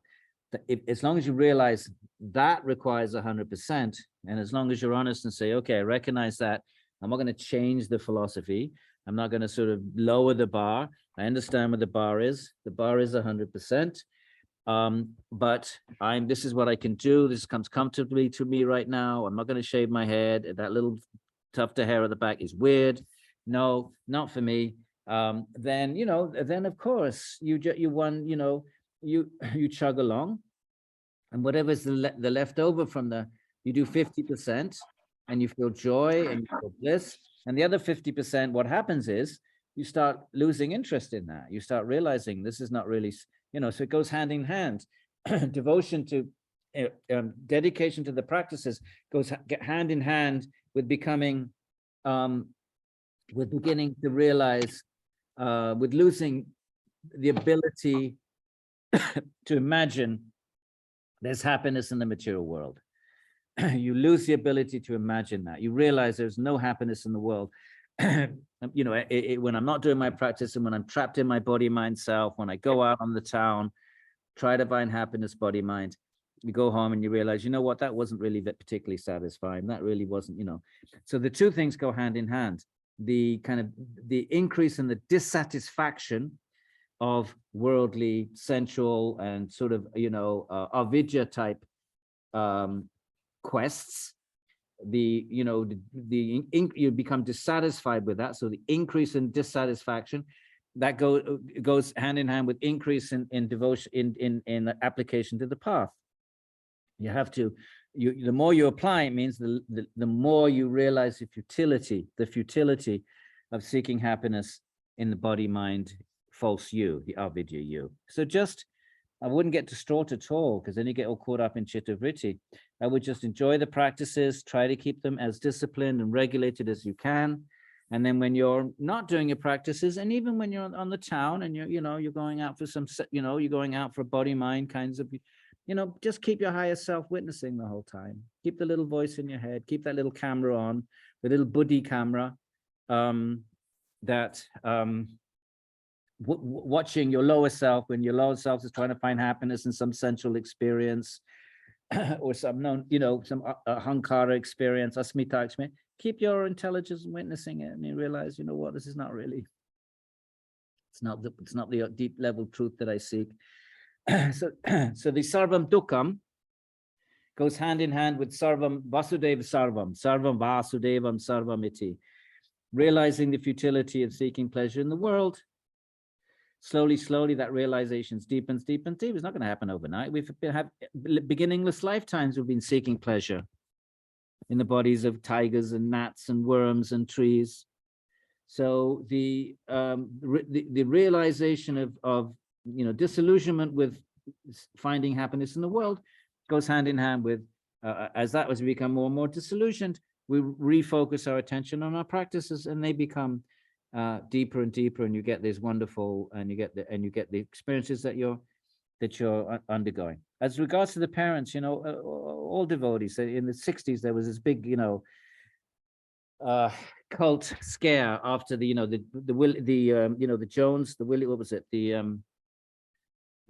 Jonestown in Guyana, right, where people took cyanide and hundreds of people died, and they were supposed to leave their bodies and go up to heaven or something. There was this, all of it after that, and the senator was killed. It was in the 60s in Guyana. After that, it was a massive cult scare, and at that time was the 60s, right? So the gurus had come over, the Krishnas and Siddha Yoga, Hare Krishnas, all of them had come over. And it was, hippie counterculture. So American society was kind of conservative society, was freaking out about that. And that was bad enough. And within that, there were people moving into ashrams and chanting and going vegetarian. Vegetarianism was unheard of back then. If you were a vegetarian, people thought you were sick. And they and parents freaked out. And a lot of and there was this fairly extensive organized kind of movement to kidnap parents, the children, kidnap the devotees and practitioners out of the ashrams, and actually subject them to brainwashing. They were isolated, taken to, and it was actually, it eventually became illegal, but it survived for a while. So a lot of kind of, at that time, there was a lot of, understandable. Your kid all of a sudden starts mumbling these, their mantras, but the parent doesn't. You're mumbling these weird noises, getting up at 4 a.m, mumbling these weird sounds. Right? Then you're being deprived of food from their point of view, right? You're vegetarian, you're being malnourished. All of a sudden you shave your head or whatever it is. You're wearing a bed sheet, right? Pink bed sheet. I mean, that's bloody weird. Come on, you're a sort of, working the bank somewhere, and that, come out of the post-war culture. And naturally, so whatever, but Happy Jack, spiritual life is a private affair. You don't have to shave your head. That's, oh, we froze again. We can still hear your voice. Oh, you froze. It's a completely private affair. And it's not something you have to share with your family unless you see that there's interest there. Why share it? It's completely private. Your japa in the morning, it's your relationship with Bhagavan. You're offering your food to Bhagavan. When you go to your home, I have to say, in the 60s, a lot of the youngsters were fanatical. I went up to my attic once, and I looked at some letters when I moved into the ashram in India in the late 70s. And I found some letters I wrote to my dad. And I was like, oh my God, did I write? It was so embarrassing. I was like, oh, and there's the celestial realms, and Brahma has 4 heads. And I was just describing some of the stuff, and then I'm not coming home ever again. If there's dead bodies in the fridge and corpses, I'm not going to, it was so in your face and strident and, clearly insecure, insecure about these. One doesn't need to be immature like that, like I was, and many others were. Just your spiritual life is your private affair. It's no one else's any business. You discuss it with confidants. You can discuss it with your sadhakas that share your path, and with teachers that that can share their experiences with you. And there's no need to be in anyone's face about it. When you go home, you don't have to bring your pictures. You don't have to do, you can do mental offerings. You don't have to do you doesn't have to be out, putting it on a plate in front of a deity. None of that. Do it all in the mind. Keep it all in the mind. And then, hope that maybe slowly, you'll be able to share little bits and pieces with your family. You just throw a little bit out from time to time. And, the families can change. My dad completely changed. He became a vegetarian. My sister got really into Krishna, and so don't, that's why you have to have a sangha. And of course now it's not like the 60s. Now everyone's doing yoga, half the country believes in reincarnation. I mean, these things are not weird anymore. Vegetarianism is not only not weird, but it's the only way to save the planet. I mean, people realizing, so it's a very, very different landscape. But but nonetheless, keep your spiritual life to yourself. You only share it with confidants, because otherwise there's a danger of showing off about it. Oh, I get up at 4 a.m. Oh, I'm a big time meditator. It's very easy to get trapped into a kind of a yogic asmita. You don't want that either. Be careful. Maya is very subtle. And you might find yourself kind of bragging a little bit. Oh, well, I'm a meditator. I got up at 4 this morning. I'm a little bit sleepy in class. Forgive me, Father Clooney. I was meditating for 2 hours. Be careful about all that. That's all your personal sadhana. The only people you share that with are fellow sadhakas.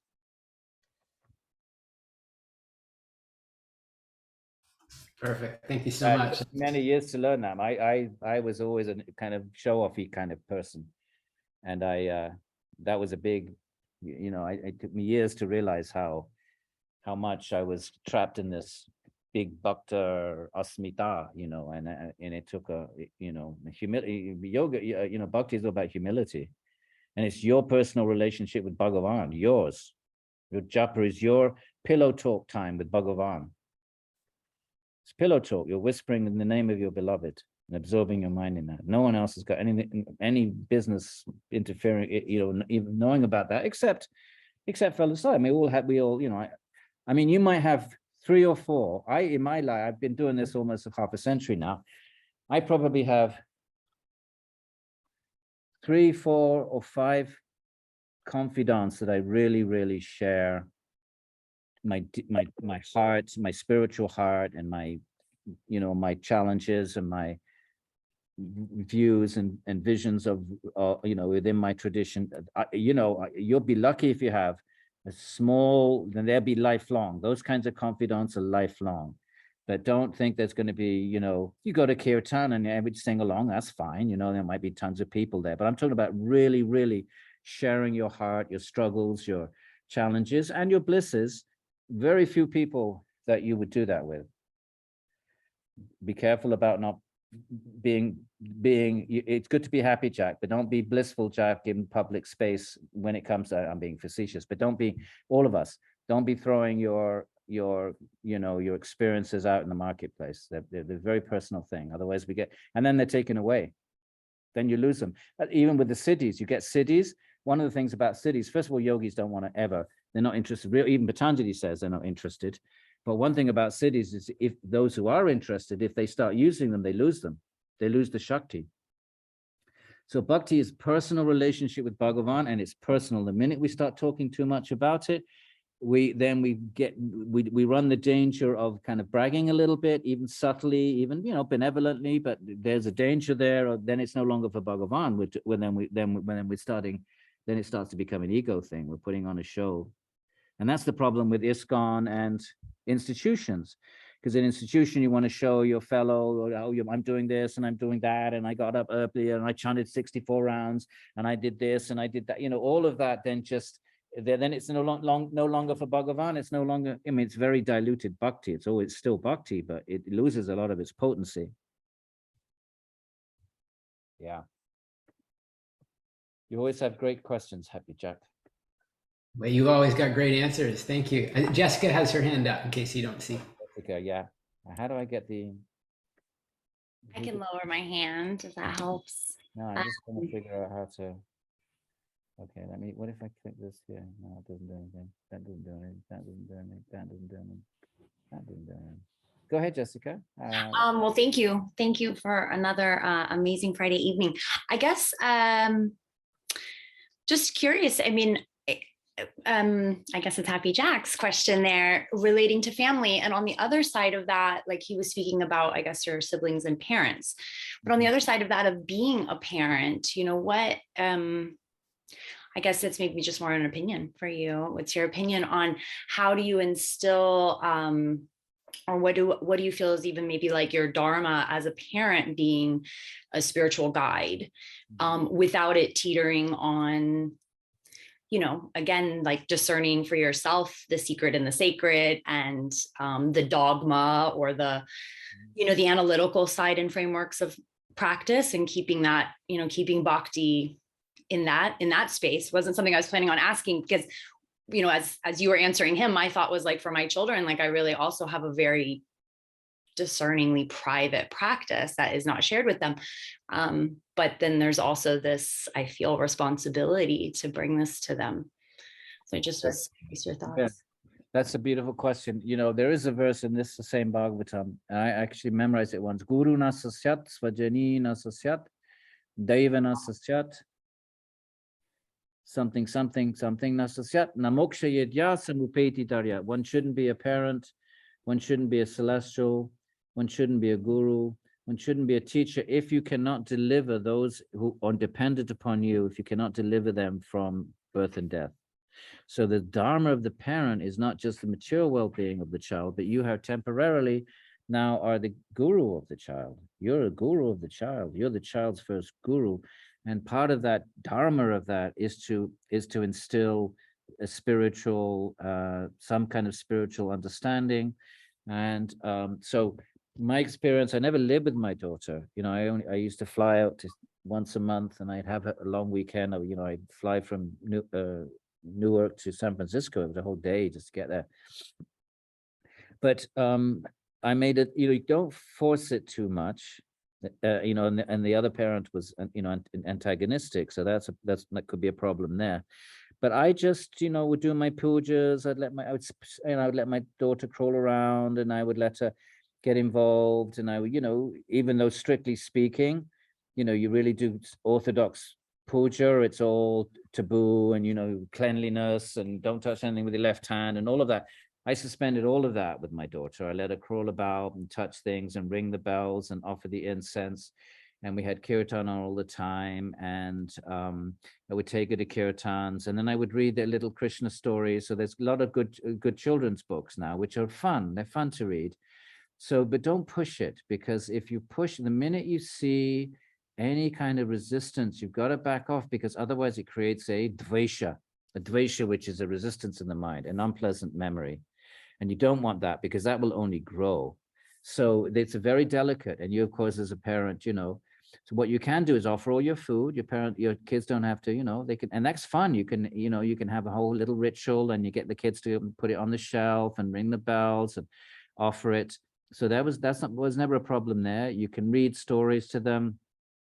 You can then just inject philosophy, just like normal, not like putting on a display. It's just normal. Like, okay, what is life? Well, this thing is alive because it has a little soul in it. And, don't step on ants because they are just like you. And I mean, it's just normal conversation. It's not like, you don't have to think of it as religious indoctrination. It's just talking about reality, right? The reality that you inhabit as a yogini. So I would, when it comes to your children, that's a very different thing than with your parents. Your parents are they already, formed their views, and they have, they have a kind of superior position.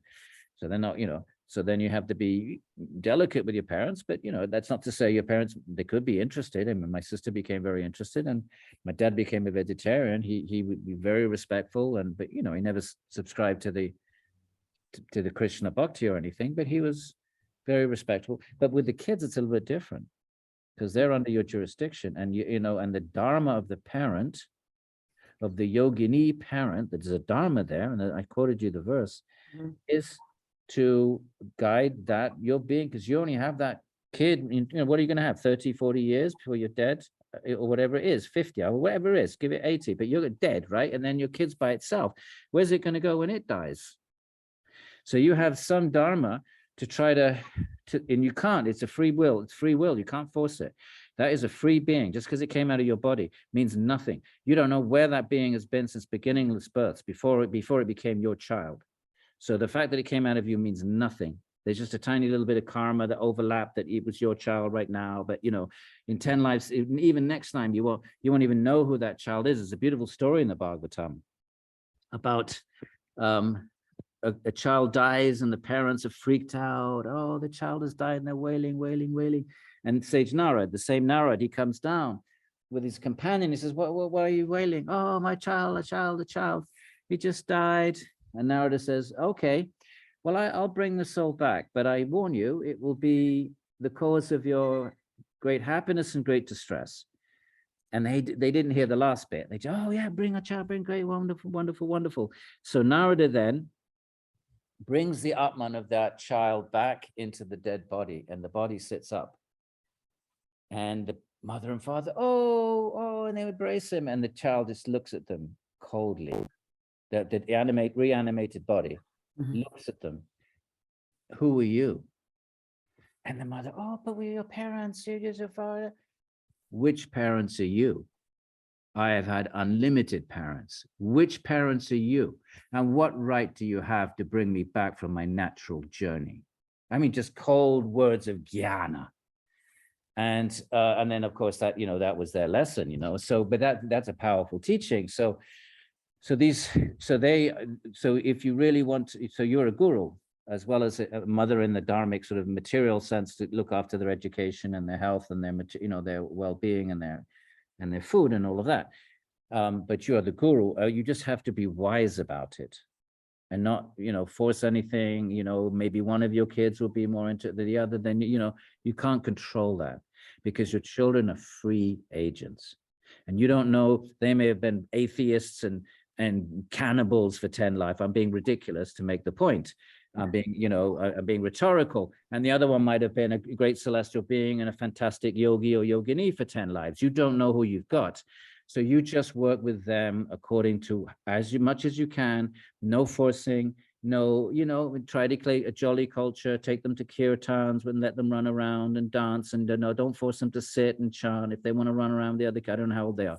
If they want to run around with the other kids and play havoc, let them do it. Let it all be favorable samskaras that they get from it all. Let them, come into your puja room when you do puja. Absolutely. Let them come in when you're doing your meditation. Let them just have that as experience. When you're dead and gone, they'll be thinking, now why was mom, sitting there and every day, and and that might trigger something in them. So you can certainly share it with your kids.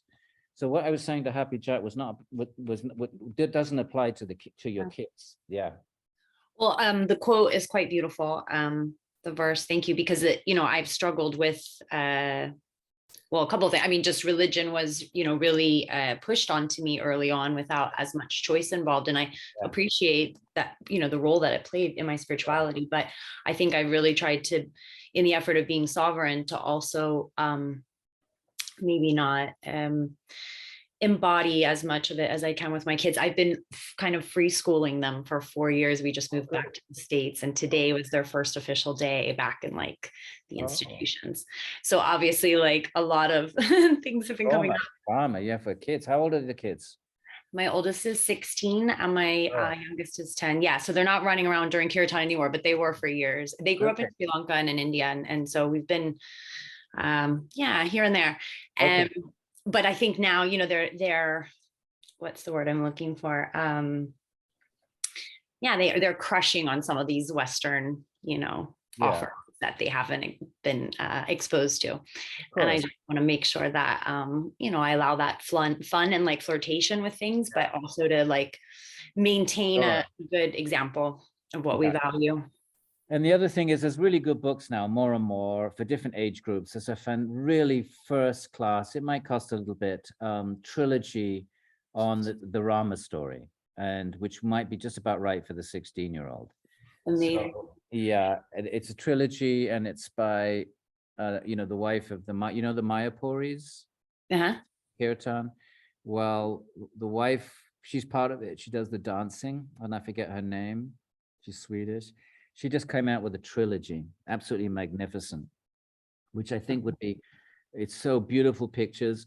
So that'd be a nice Christmas present, for the 16-year-olds. So something like that. Just give them some books that are, that are cool, that look cool, not, not some rinky dinky, trying to get something that's, that would, that's cool for a 16-year-old. I mean, be skillful means. Challenge. Skillful means. But there's a lot out there now, so you can avail of. So, okay. Thank you. Yes. Yeah, thank you. And thank you again for the lectures. Any other questions, my friends? Or comments, or anybody want to sort of say anything, or? Oh yeah, we have a hand up there, Sebastian.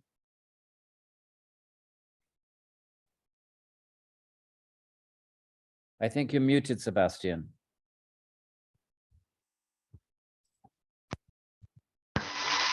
Okay, that's better.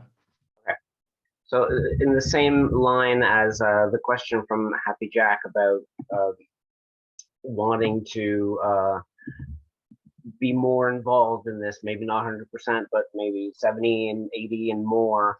And also in the line of the question from Jessica about children, because I have children and I find that my daughter is very interested in doing her own little offerings to our Murti and stuff like that. I find that since I've been 16 years old, I've been an aspiring Bhakta, but I've been very uninspired by ISKCON, which dominates my area. And I've been looking for a teacher. And it's really hard because I'm a father, I'm modest-ish means, I can't travel to India myself, I have responsibilities here. And I find those lectures that you've been doing for the past couple of years immensely inspiring. But if I were willing to put more of myself into this and find an actual spiritual teacher, a guru, maybe of a different parampara than ISKCON, what would you say to someone like that? Where would you guide me? It's a really, it's a question I struggle with all the time because, I've been teaching for almost half a century, and then people who are sincere at a certain point, they read the books, they study, and they encounter this idea that you have to have a guru, and then they start thinking, well, and they don't find their spiritual home in ISKCON. And I don't have an answer, unfortunately. And I've just thought about it, and now what I say, and I don't know what else to say, is Ishvara is the guru. And instead of getting all mental about not having a guru and finding a guru, just surrender to Ishvara, and then let Ishvara make any arrangements that need to be made like that, or not. Just completely surrender to Ishvara and say, okay, Ishvara, well, some of these books say I need a guru. I have no idea where to begin. I can't find anyone. The ISKCON folks are, sincere and the rest of it, but that, but this doesn't quite fit for me. So if it's your wish that I want to reach you at the end, I'm a bhakta because I'm Sikh Bhagavan. But if it's the case that I need this guru, you make that arrangement, because I can't worry about it anymore, because I cannot resolve it. It's no point worrying about something we can't resolve. If we could resolve it, then it makes sense to worry about it, because then we can figure out a way of resolving it. But if we can't resolve it with our own minds, that's when we have to surrender to Ishvara. That's the only thing I can say. Surrender to Ishvara and practically stop looking for the guru. I mean, that doesn't mean you don't, check out, if someone comes and visits and speaks or whatever, then, but don't be distraught about it. In like you're lacking something and somehow or even that you're doing something wrong because you haven't found it yet. Forget that, all that kind of thinking, and throw the problem into the hands of Ishvara. Give it to Ishvara. Ishvara, yeah, I don't know how to resolve this. I don't fit in ISKCON, and I don't want to criticize anyone, but that's not my spiritual home, and blah blah blah, and just you make the arrangements, and then just really literally, completely surrender to that decision, because it's an offering to Ishvara. You're offering, which everything has to be offered to Ishvara. So you're offering your doubt, you're offering your quest, you're offering this insecurity, and you're offering your acceptance of this instruction that you encounter in the text. You encounter, I need a guru, okay, and you're offering that to Ishvara and say, I don't know how to follow this, I don't know how to resolve, I don't know how to fulfill this. If I need to fulfill this, then you kindly make the arrangement, and otherwise I'm going to keep serving, I'm going to keep doing my japa, I'm going to keep doing my bhakti, and I wait for you to make any further arrangements that I need, and then literally stop worrying about it. That's the only advice I can give. It's very good advice. Thank you, Professor. Okay. Any other questions, my friends, or comments or anything like that? So we meet next week. Are we all there? All the black boxes. Where are the black boxes? Let's see. Let's have a little. Let's have some fun. Let's call people. Becky, are you there? Becky. Suzanne, are you there? Jonathan. They all go. They have the celestial realms are empty. There's no one up there. I'm here. Oh, okay. All right, so correct We're me. listening. Okay. We're here. Oh, okay. I was just having some fun. Okay, We're here. We're here. We're allowed to have a bit of fun, right? Even if we're serious. Thank you, Edwin. Serious Swadhyaya. Okay, my friends. Have a great evening, and we'll see you next. We'll see you next week. Jai Sri Radhe. Shyam. Thank you. Thank you, Edwin G. Thank you, Edwin. Take Thank care. you so much. Thank you. Good night. Good night. Good night. Good night. Good night. Thank you. Thank you very much. It was Good great. night. Good night. Radhe Radhe.